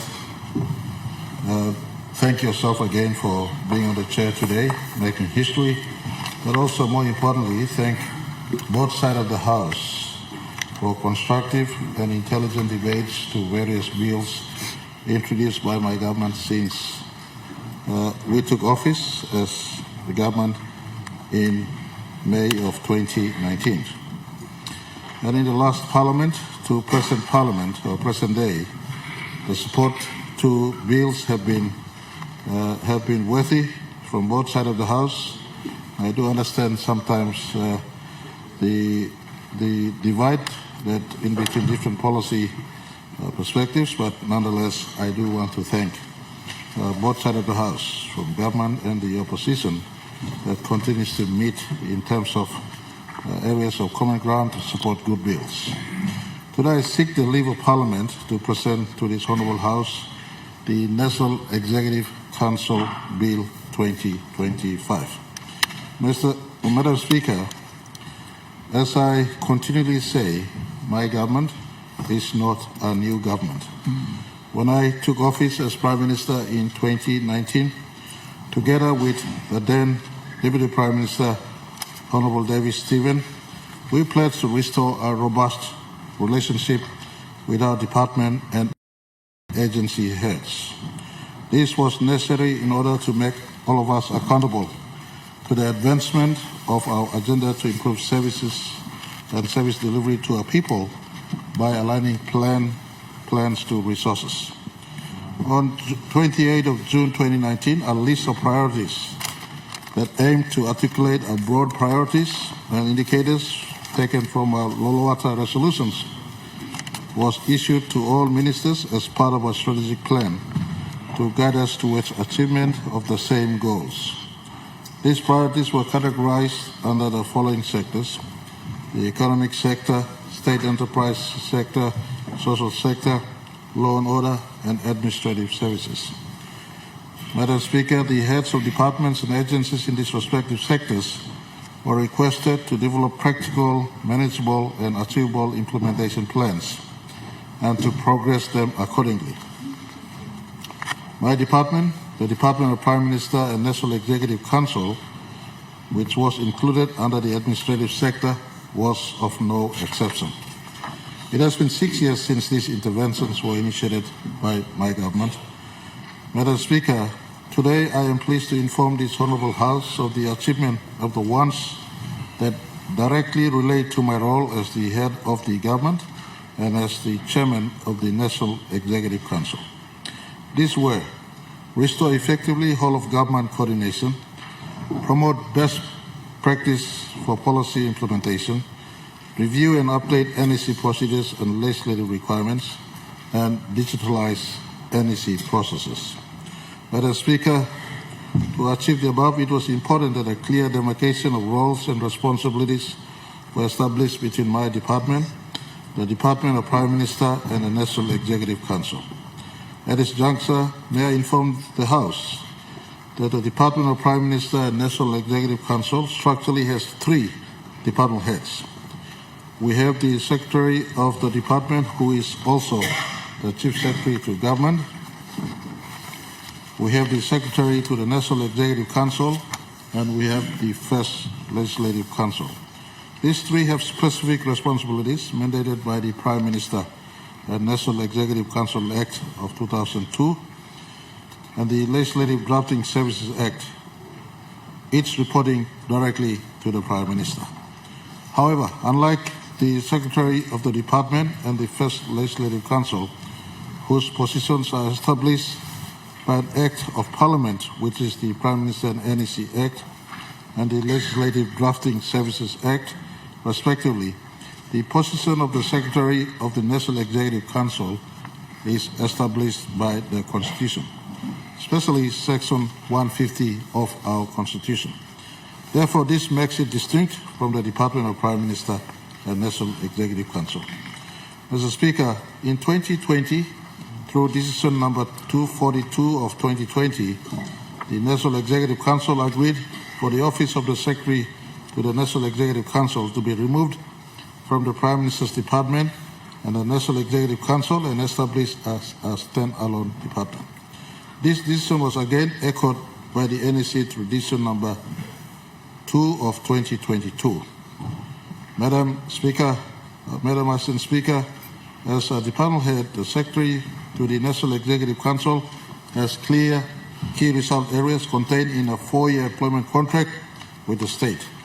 The above decisions were to ensure that the Secretary has direct control over resources to deliver these key result areas to the expectations of the Prime Minister, the National Executive Council, and of course the government and our people. Madam Speaker, following from these decisions, administratively through a restructuring process, a combined effort by the Prime Minister's Department and the National Executive Council, Department of Personnel Management, the Secretary of the National Executive Council, and of course with technical assistance from the Australian High Commission, the Australian Department of Prime Minister and the Cabinet to see whether it was in order.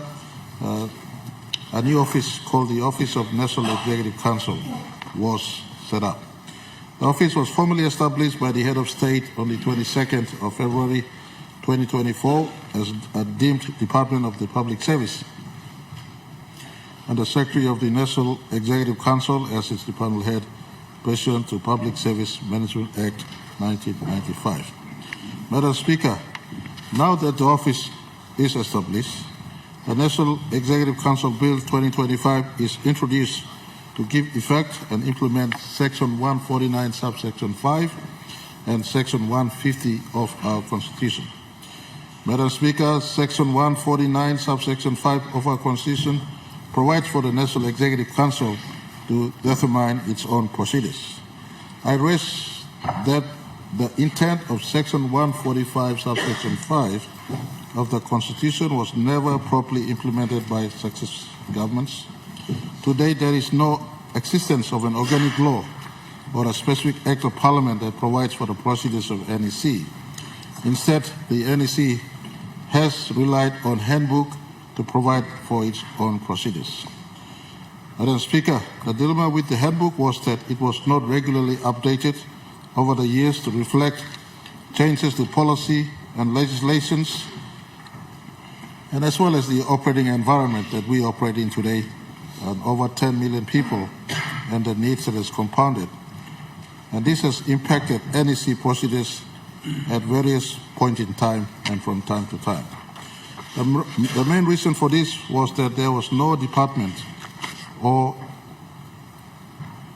officer allocated with specific responsibilities to update the handbook and keep the NEC and all stakeholders informed on the process and to ensure compliance where appropriate, especially the compliance aspect.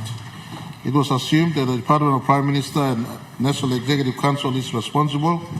However, the lack of implementation of various NEC directives on this matter over the years shows that the department has not delivered and cannot deliver to specific functions of the Secretary of the Department and the Secretary of NEC as contained in PM and NEC Act. In the absence of an updated handbook, the NEC and its members relied on institutional memory for advice on best practice as well as associate and relevant legal precedents. Madam Speaker, over time, the quality of submissions brought to NEC for consideration and the standards involved with handling, dissemination, and reporting of its decisions have eroded. In our attempts to strengthen the NEC process, we amended the Prime Minister and National Executive Council Act 2002 in 2020, where a new section 23A, was inserted to deal with the procedures and the decisions of NEC. However, despite these efforts, implementation was still an issue based on reasons given above, especially a dedicated office to coordinate for implementation of NEC decisions. Madam Speaker, in addition to the amendment of PM and NEC Act, the handbook was recently updated in 2022. The 2022 version saw major changes to the formats of the NEC submissions and the processes of bringing submissions to NEC. Contain key and relevant information on the proposal to assist NEC making informed decisions from well-presented papers. It is now a requirement that submission must address the following: reference to sponsoring minister's key result areas, identify issues associated with the proposal, provide an analysis on the success or failure of the proposal, followed by risk assessment, whether immediate, medium, or long term, and propose options for the government to note, including preferred course of action for consideration by NEC. Strong emphasis was also placed on the need for wider consultations to be held during the submission at the development phase at the department and ministerial committee levels, and accountability through regular reporting on the implementation of NEC decisions. Madam Speaker, the National Executive Council Bill 2025 strengthens the process of bringing submissions to the Council by giving legal effect to the NEC handbook and its implementation. Madam Speaker, in addition to this, the National Executive Council 2025 also addresses the recurring issues of unauthorized disclosure or access to NEC decisions. Oftentimes, this causes stress and anxiety among members of the Council, the government, and the public at large. It could be perceived as a matter of national security when confidential National Executive Council decisions and national interest matters are disclosed to the public or those who are not meant to receive it. This bill defines this as an offense that carries a fine of 50,000 kina or imprisonment up to 5-year terms. Provisions of this, Madam Speaker, provisions of timely reports to NEC and Parliament is another ongoing issue in the government and the public service. Almost all the government departments and agencies do not submit annual reports on time, or sometimes not at all. This includes provincial governments, by the way. And of course, Bougainville, by the way. And Bougainville is not a provincial government, so they have a different relation. But Section 338 of our Constitution requires that they do practice good governance. This is despite the fact that it is a mandatory requirement for reports to be submitted. In fact, the Constitution at Section 141, subsection B, states that the ministry is a collective responsibility answerable to the people through the Parliament. As the executive, we are compliant with reports when reports are presented to the Parliament on all things we have done. We note that various legislations provide for submissions of these reports by 31st March each year and acknowledge a few listed below. The Prime Minister and NEC Act 2002 in Section 22, the Public Service Management Act 1995 in Section 32, and lastly but not the least, the Public Finance Management Act 1995 in the new Section 47L requires that 31st of March each year all annual reports must come in. In addition to annual reports, the NEC procedure also requires ministries and departments to submit reports on the implementation of NEC decisions that they have implemented to NEC. Madam Speaker, the National Executive Council 2025 is not to reinvent the wheel, but it is to compel departments and agencies to provide these mandatory reports. 2 consecutive years of non-submission reports while in office will constitute grounds for dismissal under the employment contract. I repeat, 2 consecutive years of non-submission of annual performance reports, whether it's Section 22 from PM and NEC or Section 32 from Public Service Management Act report or Section 47L from the Public Finance Management report. 2 consecutive failure to report. And I look at you, Governor Eastern Highlands, including provincial administrators. But they don't submit report, then it is ground for termination of the employment contract. 50 years on, complacency and corruption continues to creep into our system. Simple aspect of reporting must be done by department heads. And the place where reports are found eventually ends up in Parliament for ministers to report. So this law then compels and gives authority to the Secretary of the Department of NEC to be able to collate all who are reporting or not reporting on reports. Madam Speaker, we have oversight over departments and agencies that report to us, and therefore we acknowledge that annual reports are consolidation of reports from respective divisions, branches and units within the department and agency. In that regard, the Secretary of Department of Personnel Management and the State Solicitor have been directed to ensure that all public service employment contracts, even at the Deputy Secretary level and below, must contain provisions in the responsibility as government officers to submit reports and to safeguard official matters entrusted to them in the course of the work. Penalties for non-compliance will include non-renewal of contracts. Madam Speaker, the NEC is the principal decision-making body and in some cases the highest decision-making body in the country. It deals with matters that oftentimes are confidential and sensitive in nature. Its submissions and decisions and informations must therefore be handled by authorized senior government officers. It is now a requirement of all government departments and agencies reporting directly to a minister to have in place an NEC liaisons officer at the Deputy Secretary level. It is hoped that with the appointment of the liaisons officers, the NEC procedures will become embedded in the public service machinery over time. Madam Speaker, as alluded to earlier, Section 150 of our Constitution enables or establishes rather the Office of the Secretary of the National Executive Council and provides for the NEC to determine the function of the Secretary through an Act of Parliament. The Prime Minister National Executive Council Act 2002 in Section 23 provides for the functions and the powers of the Secretary to the National Executive Council. However, as the Office of the Secretary to the National Executive Council is a creature of the Constitution like the Council itself, it must now operate under its own Act as intended by Section 150, subsection 2 of our Constitution. Madam Speaker, the National Executive Council Bill 2025 implements Section 150 of the Constitution by providing for the functions and powers of the Secretary to the National Executive Council. The Secretary has the following functions, amongst others: manage and coordinate all affairs of NEC, assist the Prime Minister in formulating, monitoring and reporting on the Minister's key result areas, receive all NEC submissions and ensure their compliance with the NEC procedures, assist in the coordination and implementation of NEC decisions and NEC's liaison with Parliament and Office of the Governor General. It is important to note that these functions are already performed by the Secretary. The bill merely affirms them and gives recognition to the purpose of the Office of NEC, which is to assist the Secretary in the performance of these functions.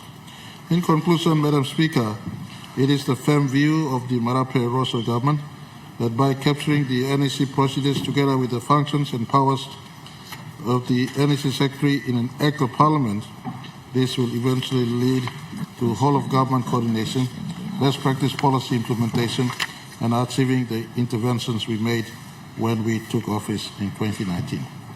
Reform and restructure is what we thought we must do, and 50 years on, seeing the hindsight of our system that carries us, we must construct a government structure that is fit for purpose to carry our country beyond 50 years of nationhood. Madam Speaker, with this, I commend the bill to this Honourable House. The question be put? Oh, you got that.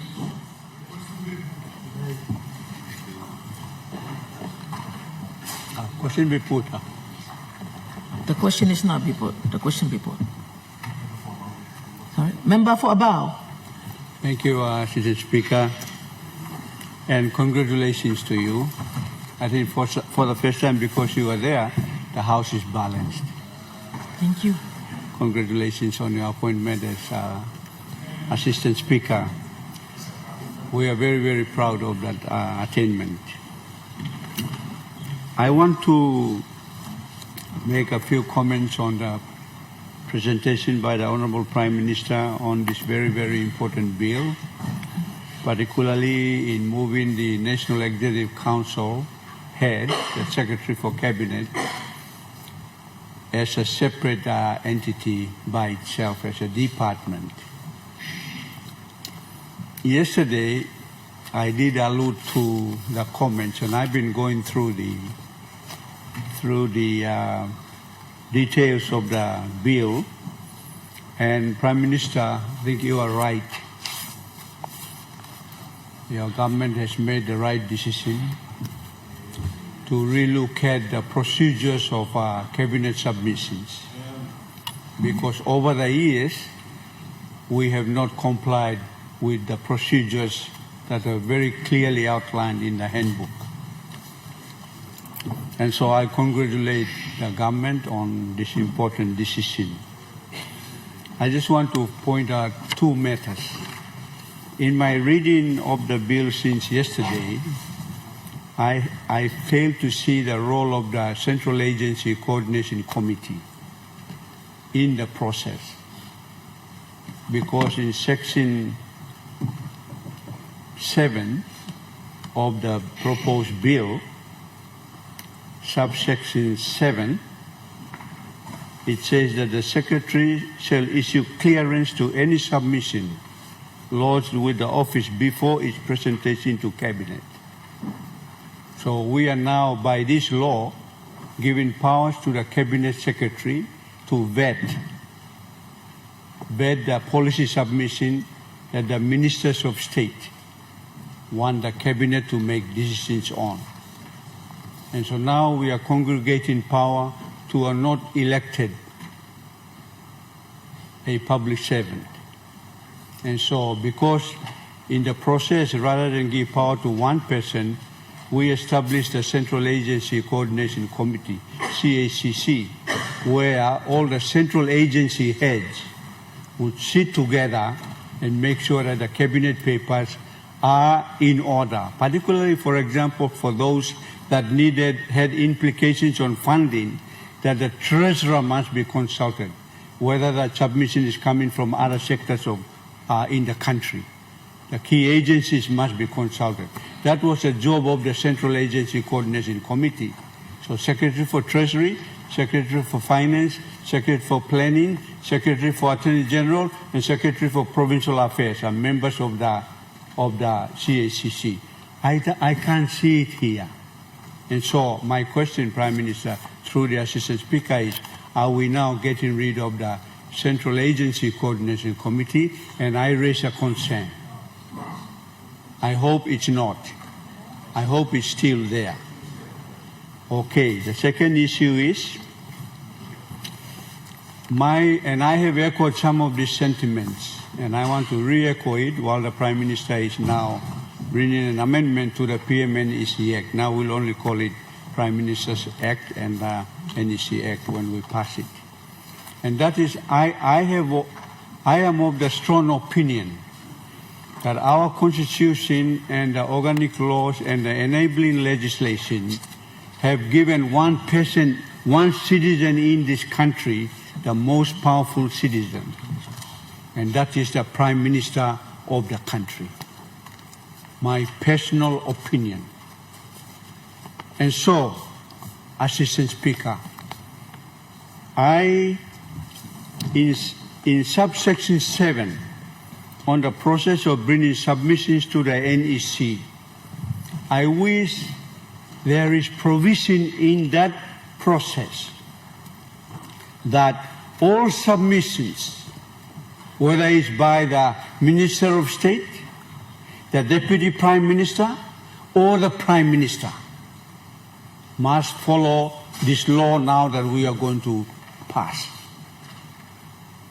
If, for example, the Prime Minister just brings a submission overnight and tries to bring it to Cabinet without following the law, and this is why I'm supporting this bill, then that submission should be rejected. It should go back to the drawing board. That makes the ministers of state equally powerful. I remember being one of the agency ministers, and Prime Minister brings a submission to Cabinet without me being aware of it. That must stop, and I was looking for something in this bill to be equal to everybody, that Prime Minister and Ministers of State should be given the same authority and opportunity to bring submissions fully processed so that the Executive Council can approve it, including those that are brought by the Prime Minister of the land. Because we know how powerful the Prime Minister is in our country. He has the power to do anything. Appoint ministers, sack ministers, bring submissions, chairman of NEC, therefore he got power to, you say yes. Even when we disagree, the hammer goes down, NEC approved. I've seen it over the years, 7 ministers, and I know those who were ministers with me in those many governments, they agree with me. And so I think there is an opportunity in this 50th year of independence that we must now look at the power of this one citizen called the Prime Minister. You cannot usurp the power of the Prime Minister's office to undermine a Minister of State. It's immoral, it's unethical, and it's no good. And so this law, I strongly recommend that every NEC paper that comes to Cabinet must have that scrutiny. And now it's by law. It was just procedure, handbook Tasolia. And I'm glad it's now law. I hope that that law can be enforced. And I'm sure, I know that no law is perfect, but I stand to support it, and I stand to see it rolled out and administered, and where there are faults, we can improve it and bring it back to the Honorable House. Thank you, Assistant Speaker. Thank you, Member Abao. Thank you. Question report? Question is that, question report. Those in favor say aye. Aye. Those against say no. The ayes have it.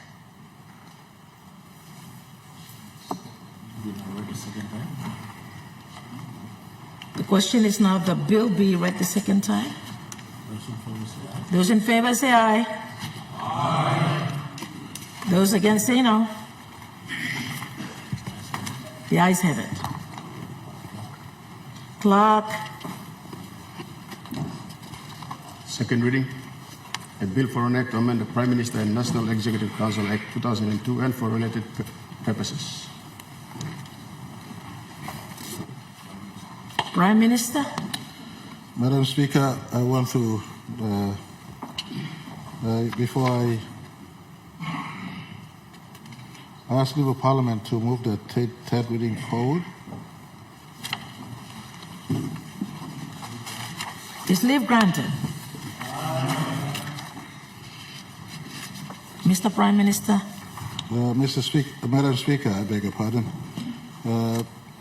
Before I move that the bill be read a third time, I move that the bill be read a third time, brother.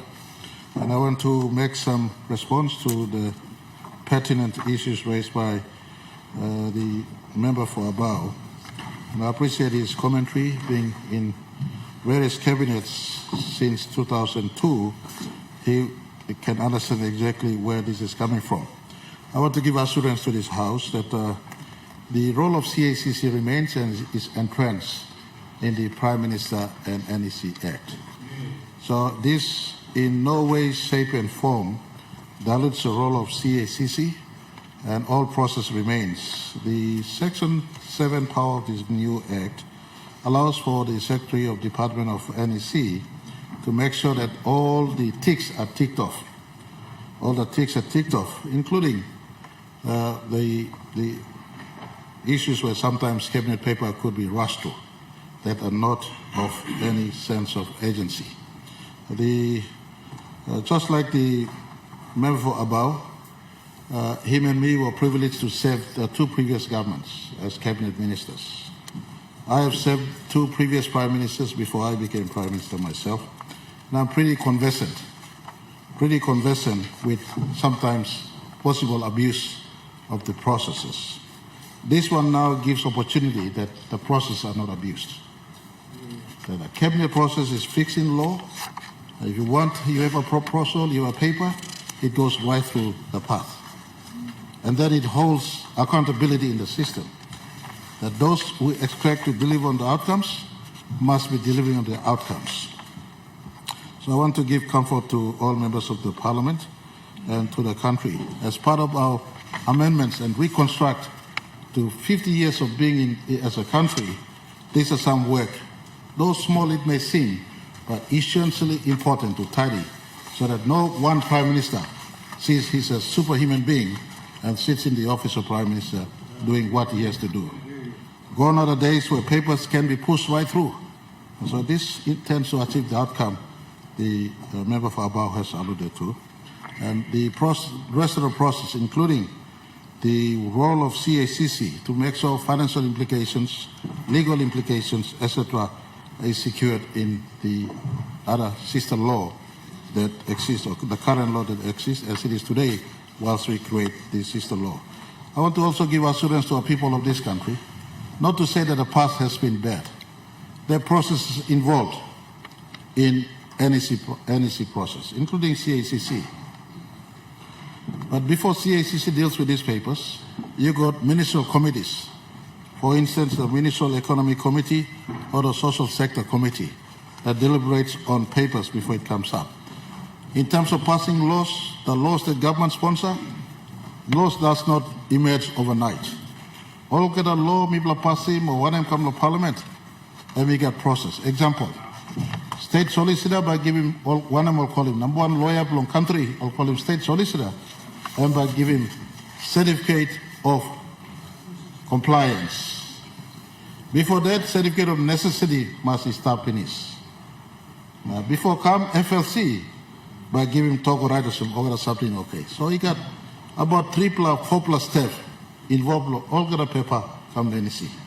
Now what we are doing, putting Mogara into law so that one block man or some prime minister or one block minister, working something like Logan, behind him law, Mogara cabinet process, because final decision by that impact the country, you must be in law and working.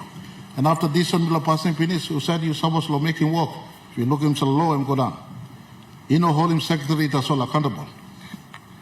Plenty time government like Senis, secretary too stop under pressure. Because deputy secretary start making all kind of funny underneath the deputy secretary. I've been around long time enough to understand that the rank and file of the public service too are not at work when political tensions are hot in the air. So we're trying to hold the entire rank and file accountable. Public service making work straight. Someone's paper is no good. You got every chance along the chain of process, law advising us and paper no good. I mean, like taking slow time, law advising on public servant. But submission come where you feel stop in law. You have every right, law documenting this in writing. Talk, minister talk making, I mean making work, government to making work. Work law advice. This direction here, I mean stop law. You know advise him now you come back now to awesome, I mean what people are saying. This one now, once and for all, entrances. The entire process of cabinet, giving respect to the vitality of democracy that we have, which means power belongs to the people.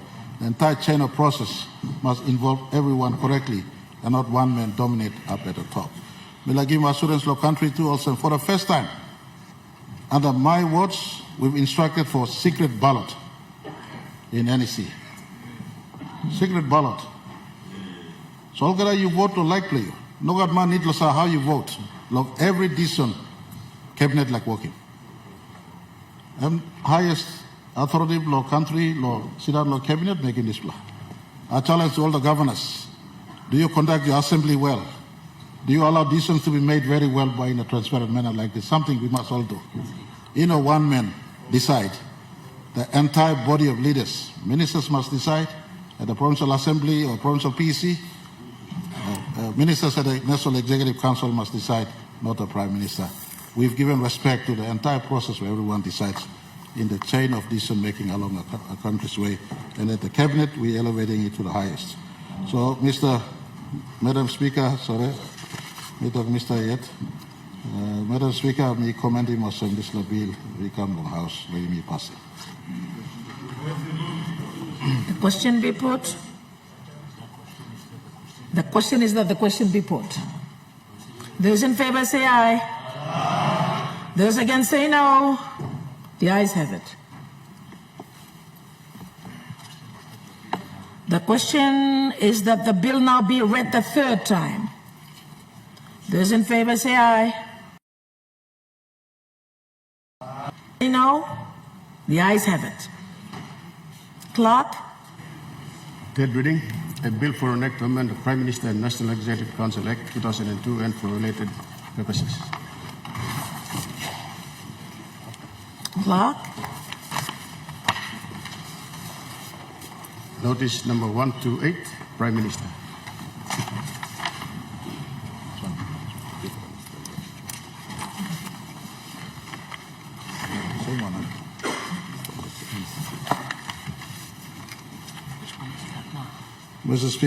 Madam Speaker, I present the National Executive Council Bill 2025. Clerk. First reading, a bill for an act to A, implement section 1495 of the Constitution to provide for the implementation of the decisions of the National Executive Council, and B, implement section 150 of the Constitution in providing the functions and responsibilities of the Secretary to the National Executive Council and for related purposes. Prime Minister. Madam Speaker, Madam Assistant Speaker, this amendment again, me pass one time, past time, law initiative. Now, okay, talk law, this series of amendments. The second way. Let me come one time, past time, talk. Thank you too much, Madam Speaker. Thank you.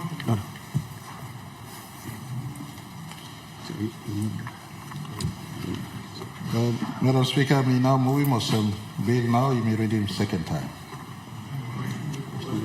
The question is that the question will be put. Those in favor say aye. Aye. Those against say no. The ayes have it. The question is that the bill be now read the second time. Those in favor say aye. Aye. Those against say no. The ayes have it. Clerk. Second reading. The bill for an act to A, implement section 1495 of the Constitution to provide for the implementation of the decisions of the National Executive Council, and B, implement Section 150 of the Constitution in providing the functions and responsibilities of the Secretary to the National Executive Council and for related purposes. Honorable members, I have to announce that I have received a message from His Excellency, the Governor General, dated 11th of March 2025, recommending the expenditure of public monies of Papua New Guinea in accordance with Section 210 of the Constitution insofar as the bill relates to and provides for such expenditure. Prime Minister.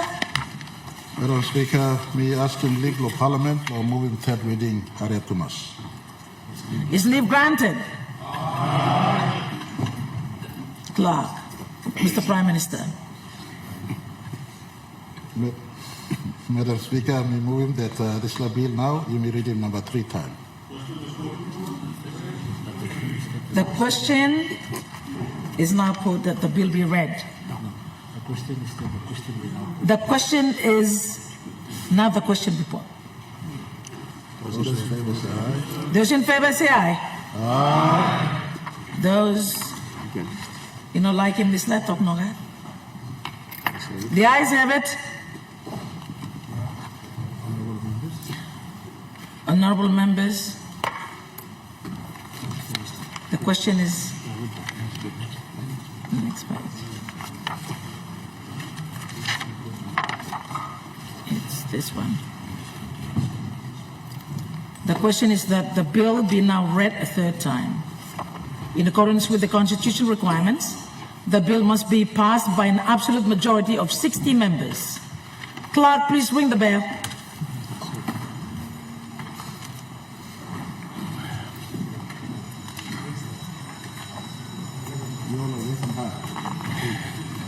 Close the doors. Close to.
Attendants, close the doors. No can open again.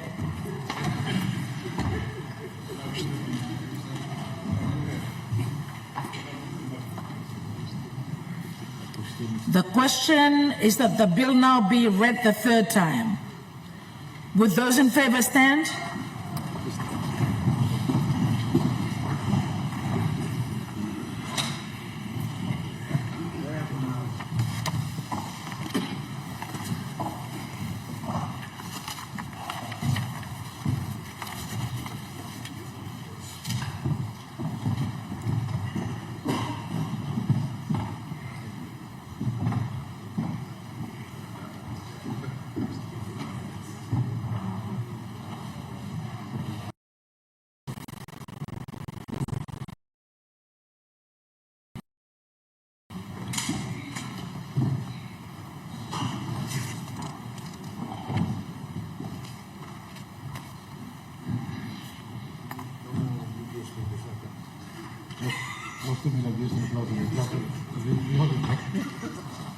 Sanastro.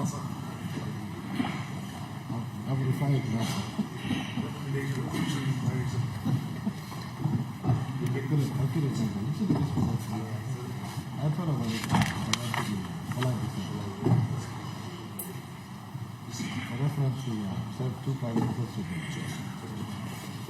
One was good, excuse good, one excuse.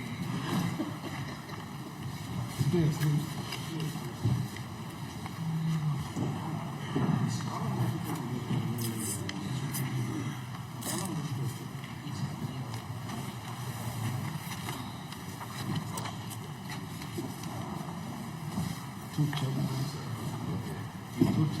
PAC or CRR.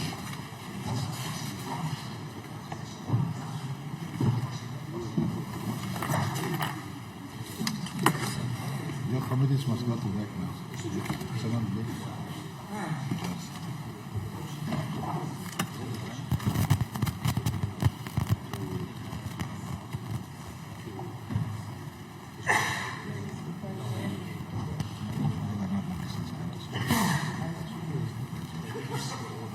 Last time now, good laws.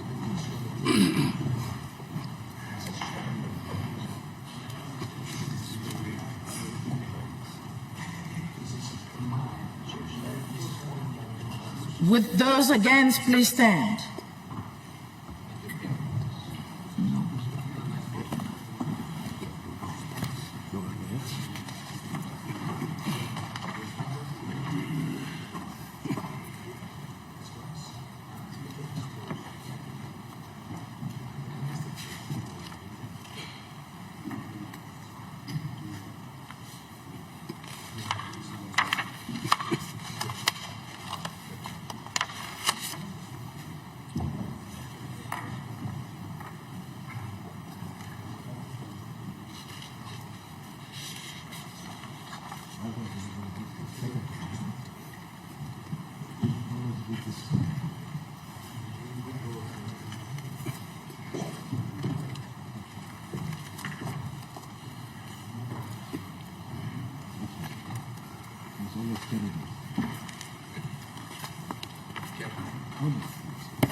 Honorable House, ayes have 80, noes 0, nil.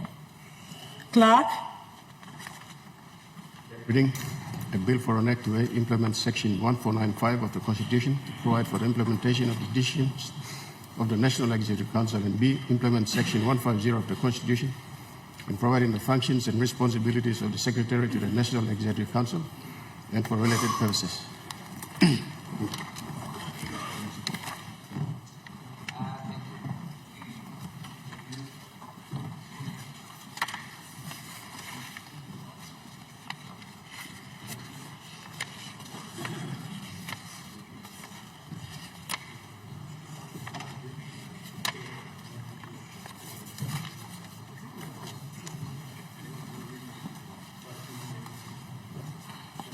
call upon the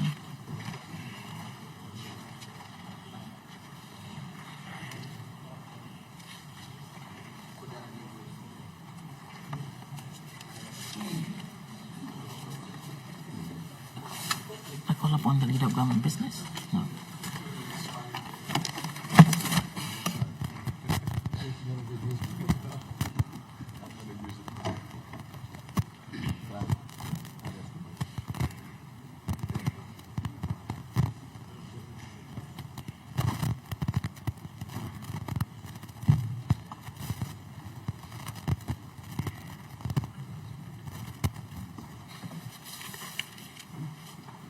Honorable House, I will now call upon the Minister for Papers, Minister for International Trade and Investment.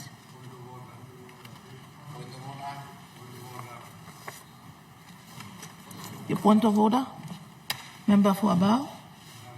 Assistant Speaker, I wish to raise a point of order on today is Thursday, and it's private members and private business day.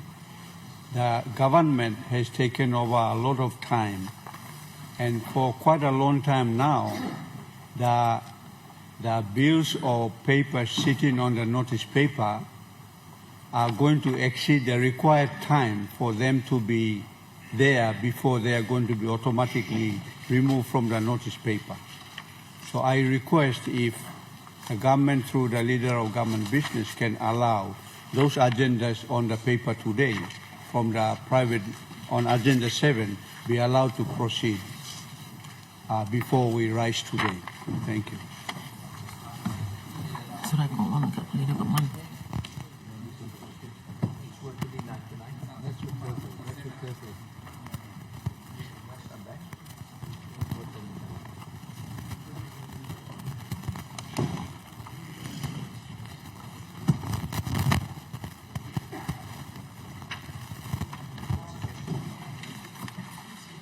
Thank you, Member Abao. You may behind in program. We will come to where you will talk long. Again, I call upon the Minister.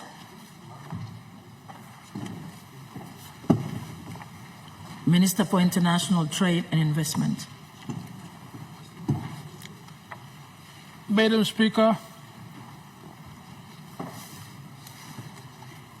pursuant to statute, I present the final report on the investigations into the East Nubian Resources Group, East Nubian Palm Oil Limited, Zen New Guinea Limited, and Zen Plantations Limited. Yeah.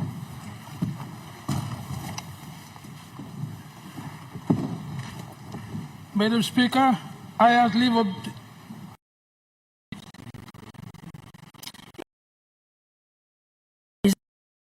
Leave granted? Ayes have it. Minister, make your speech.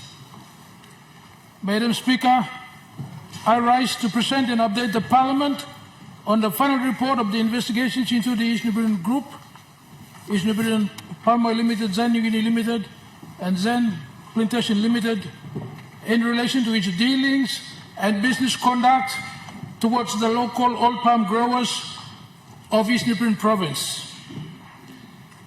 Madam Speaker, this is a very important investigation undertaken by the Marape government, and it's the first of its kind in the history of our country that the government is investigating the price of palm oil upon receiving complaints from over 15,000 village oil palm growers or farmers in East Nubian who have requested that the government must intervene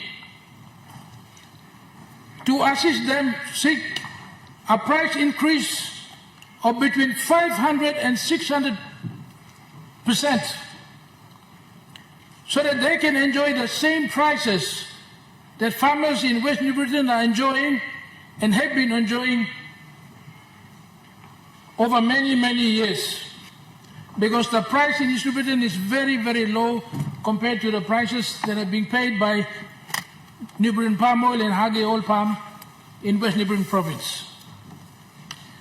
Madam Speaker, this investigation was approved by the NEC in NEC Decision Number 192 of 2024.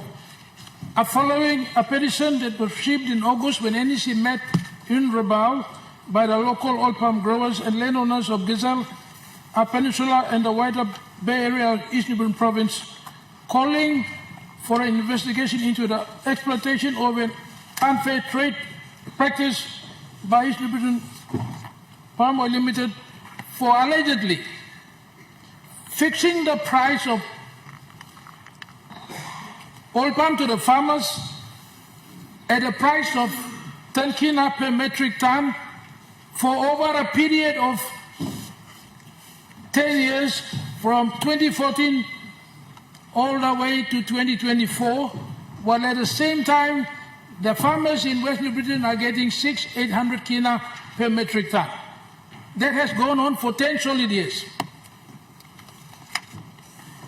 Madam Speaker, the NEC in its decision also approved the establishment of an investigating team, the terms of reference, the funding of $2 million, and I'm happy to report that the investigation was led by an independent oil palm expert who we brought in all the way from the UK, David Mehta, who was former CEO of Hagi Oil Palm and New Britain Palm Oil,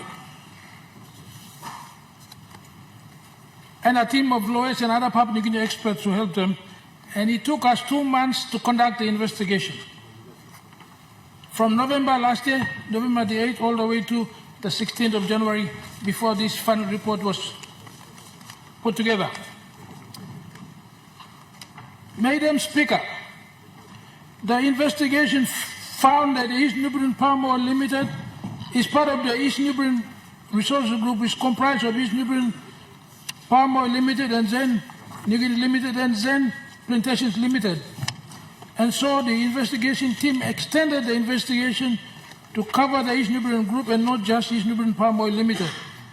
The companies under the East New Britain Resources Group banner include East New Britain Palm Oil Limited and Zen New Guinea Limited and Zen Plantations Limited, and a related company, ONG New Guinea Limited, which serves as a special purpose vehicle for joint ventures.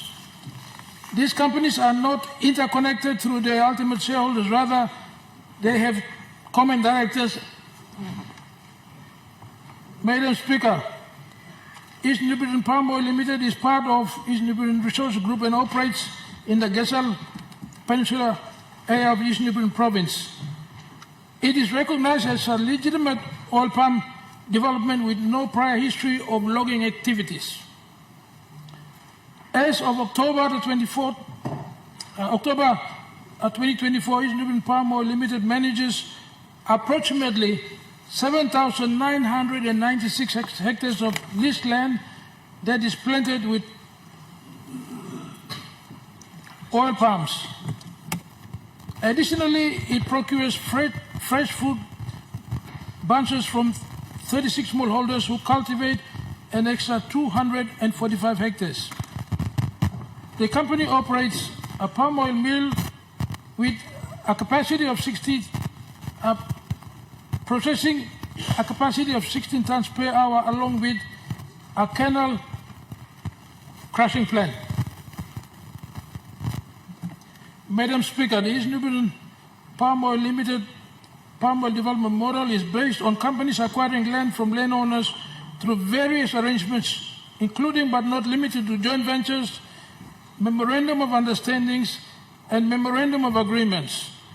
Then developing and cultivating the oil palms on acquired land itself and paying landowners rentals and fresh fruit bunches, royalty payments obtained from that land or proposed profit shares in the case of joint ventures and where development costs are borne by the joint venture. The East New Britain Resources Group never planted oil palm for the smallholders. Madam Speaker, Zen New Guinea and Limited and Zen Plantation Limited, collectively referred to as Zen, are part of the East New Britain Resources Group operating in East New Britain.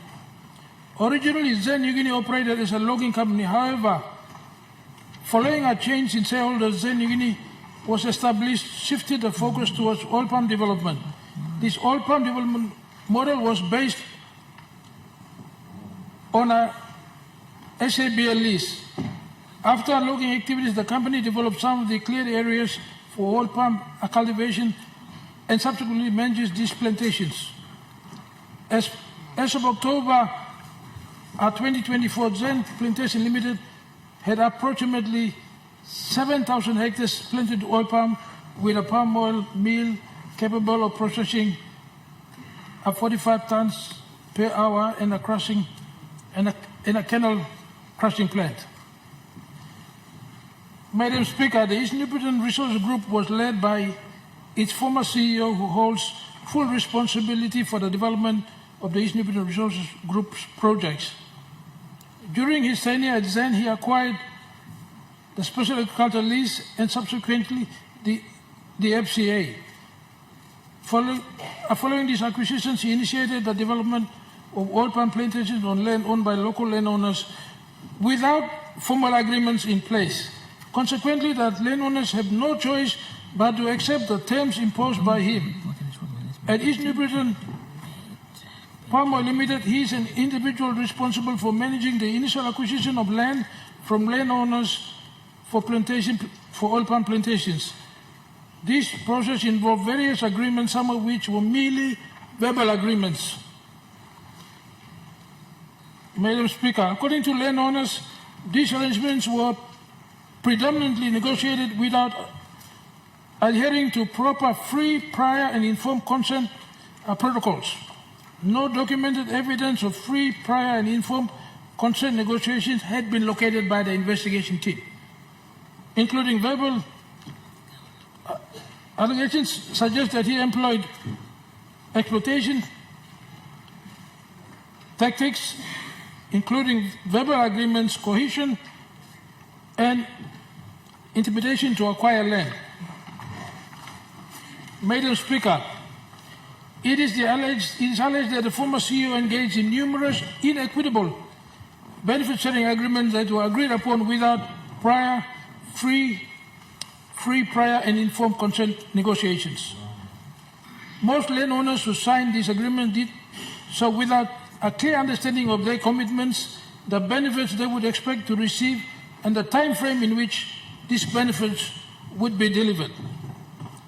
Madam Speaker, it is the view of the investigating team that the former CEO is largely responsible for the issues related to oil palm development associated with the East Newport Resources Group in East Newport, as well as the significant issues to be addressed by the East Newport Resources Group and the losses suffered by associated landowner stakeholders. Madam Speaker, the investigating team was unable to obtain all the necessary information. However, the Chief Operating Officer of the East Newport Resources Group provided valuable assistance, as did representatives from the Investment Promotion Authority, the Independent Consumer and Competition Commission, and the Departments of Lands and Physical Planning. Due to limited information available, broad assumptions and calculations were made to estimate landowners and stakeholder losses. The investigating team estimated that the underpayments in terms of price to the landowners is estimated at 38,730 kina, 30,637 kina from the first oil palm plantings in 2009 to October 2024. What our people lost out in the 10 years by underpricing is over 38 million, estimated by the investigating team. In the absence of a mandatory price formula for our country, for FFBs for small outgrowers, and a standard template for benefit-sharing agreements with landowners, the losses suffered or underpayments to landowners were calculated based on the normal industry price or what Newport Palm Oil was paying for fresh fruit bunds for small outgrowers and landowners, compared to what the East Newport Resources Group was paying over a period of 10 years. Madam Speaker, it's important that the Parliament understands and this country understands we do not have a national price formula for oil palm. We don't. We've never had one in 50 years. So these loan companies are basically coming in and deciding on price and abusing our people. Many issues noted throughout this investigation include lack of mutually agreed benefit-sharing agreements, non-compliance with existing legislations, non-fulfillment of project agreements, etc., were mainly attributed to absence of a central regulatory body for the palm oil industry in Papua New Guinea. We don't have a national regulator like CIC or the Cocoa Board. Despite some existing legislation governing the operations of the oil palm companies, there is obviously lack of a proper central coordinating and oversight industry body or regulatory body. Madam Speaker, given the lack of oversight and governance of this existing legislation or regulatory framework applicable to PNG's oil palm industry, and a few missing areas with no legislation like a mandatory smallholder price formula, the state of PNG may not have the legal standing to undertake actions against the East Nubian Resources Group at this stage. We might not, because we don't have a law.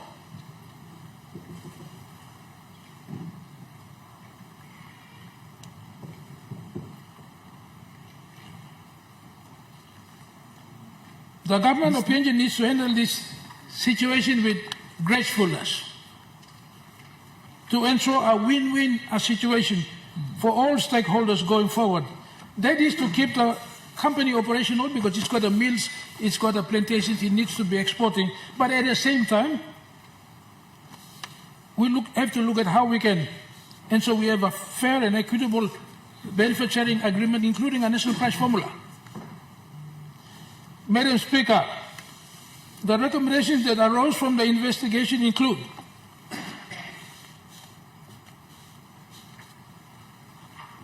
that we immediately as a country need to look at a new oil palm policy and legislation for the industry.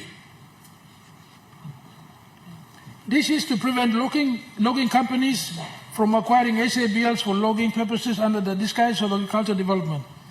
SABL is a bankable title and is suitable for acquiring and utilization of alienated lands for oil palm farming. Madam Speaker, the investigation also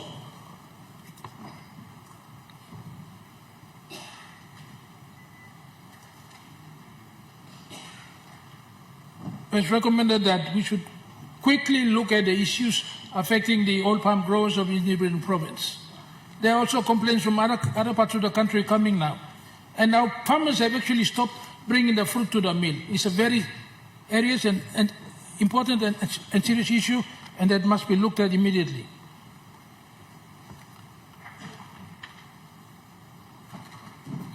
Madam Speaker, another important recommendation is that the underpayments or losses suffered by landowners should be subject to independent valuation by a reputable and certified business valuer whose prior interest, who must have prior knowledge and experience in the oil palm industry, so that the landowners are compensated for the 38 million loss or estimated 38 million loss immediately. The recommendation from the investigation teams are option 1, that the state, through the oil palm minister, can direct a negotiation with the East Nubian provincial government for the losses to be paid to the farmers. Option 2, that these farmers be given shares in the company to the value of 38 million if they don't have the cash to pay. Option 3, the farmers take a class action against the company by going to court.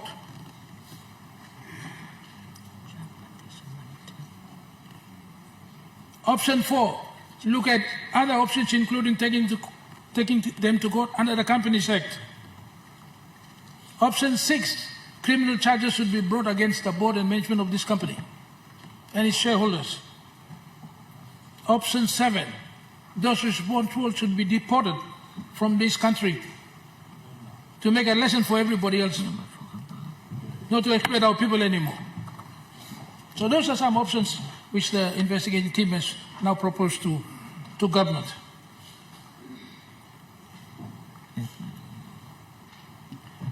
The other recommendation is that the East Nubian Resources Group must pay penalties to the state for any non-compliance with existing legislations, including IRC, ICCC, and many other state agencies.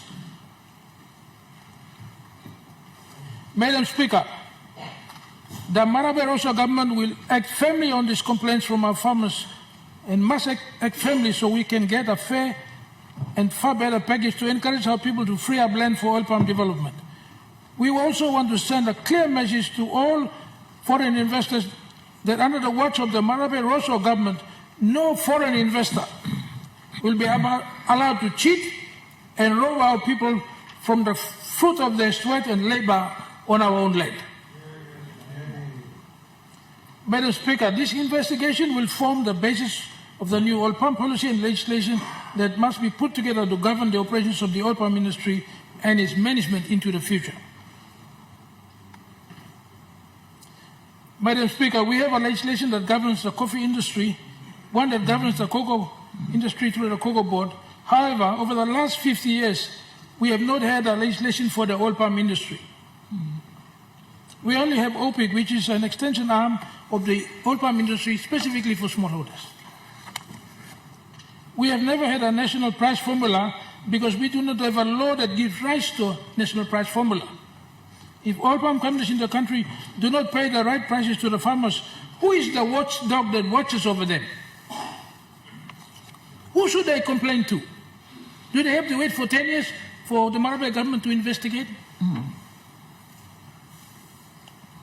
Right now, there is no one, because successive governments have failed to formulate and provide legislation for the oil palm industry, unlike other industries. The gap in not having a regulatory framework around the oil palm industry has led to so much abuse and the robbing of our people. And I must add, including oil palm companies not paying the minimum wages. Madam Speaker, the oil palm industry in Papua New Guinea is the only subsector in agriculture that generates over $1 billion in export revenue every year. The latest figures, last year we sold over 2.1 billion. The nearest is coffee, 510 million kina. I mean, not reaching even billion. And yet no one has given focus to the oil palm industry in terms of regulation and law and policy.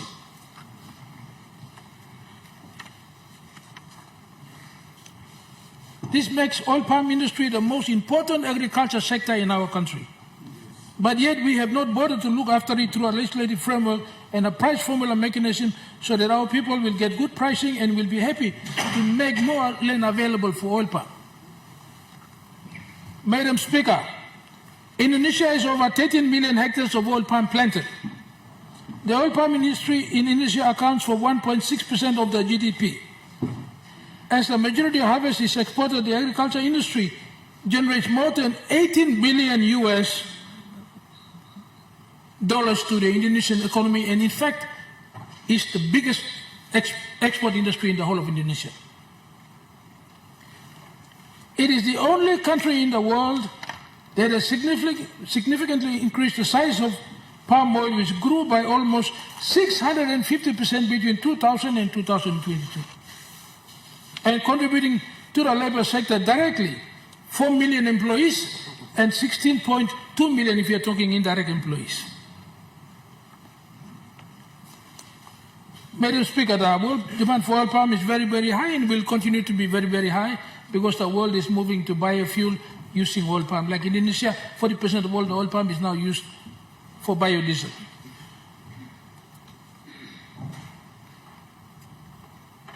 So we see very high prices for the next 10 years. Madam Speaker, the biggest sleeping giant in the agriculture sector of Papua New Guinea is the oil palm industry. We have all this savanna land right across the country from the Sepik Plains, Morobe, Western, Oro, and we have not even planted oil palm in these savanna lands. We have to sort out the industry structure, regulations, price mechanism to attract the investors, give them special incentive through special economic zones, and plant up the savanna lands across the country with oil palm. Our country needs growth, development, revenue, and jobs. Madam Speaker, I want to thank the Prime Minister and the government for agreeing with me that we needed to fully fund and undertake this investigation. And I also want to thank and place on record my sincere appreciation to the Governor of East New Britain, the Honourable Michael Marum and his provincial administration for their support and contribution to this very important investigation. Madam Speaker, this is not just an investigation that will be gathering dust in Waigani, like many other expensive investigations of the past. It is my hope, Madam Speaker, that this report, by presenting this report to Parliament, I will secure the support of both sides of the House.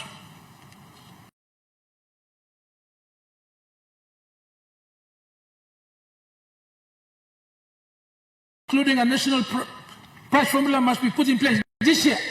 Timely action now. We waited 40 years, 50 years finished. 50 years. Must be put in place by the Marape Rosso government to stop the exploitation of our farmers and our people. And such exploitation must never happen again.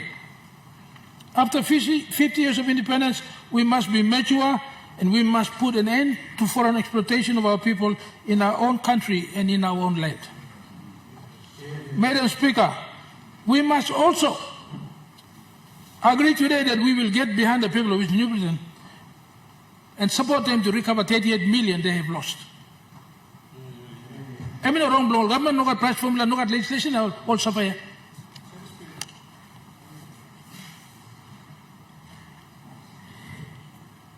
Finally, Madam Speaker, my department and investigating team stands ready to support the Minister for Oil Palm and the Marape Rosso government to totally overhaul the oil palm industry to ensure that such exploitation must never happen again, and we must support the growth of the oil palm industry in Papua New Guinea, the biggest sleeping giant. I thank you, Madam Speaker. Mr. Speaker. Leader of Government Business.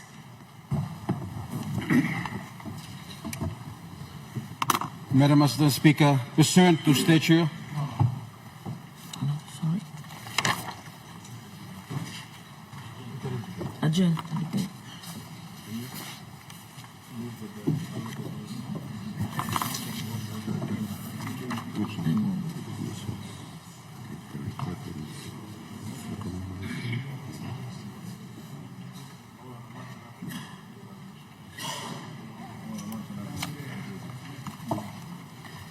Pardon me, Assistant Speaker.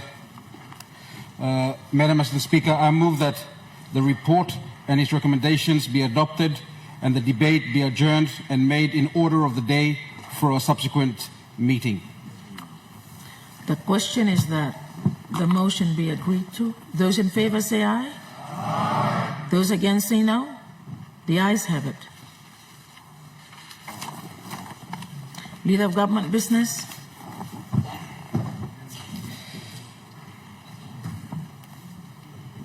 Madam Speaker, I ask leave of Parliament to move a motion without notice.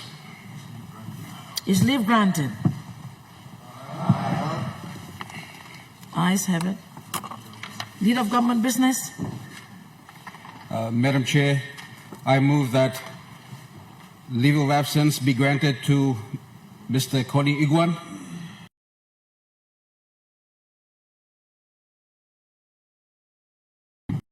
Ekime Gorosau, member for Daulo, for the duration of this meeting due to medical review overseas also.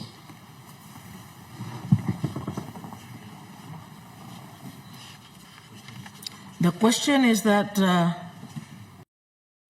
the motion be agreed to. Those in favor say aye. Aye. Those against say no. The ayes have it. Leader of Government Business. Madam Chair, I move that Parliament do now adjourn to 10 a.m. tomorrow.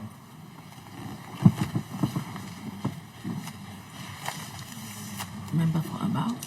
No?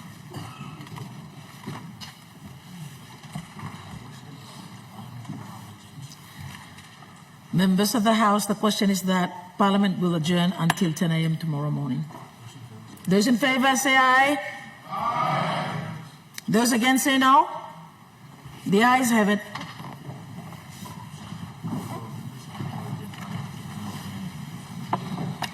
Members, I now adjourn Parliament until 10 a.m. tomorrow morning. Good plabinun lo you plal Staff, good. We'll see you tomorrow morning. Thank you.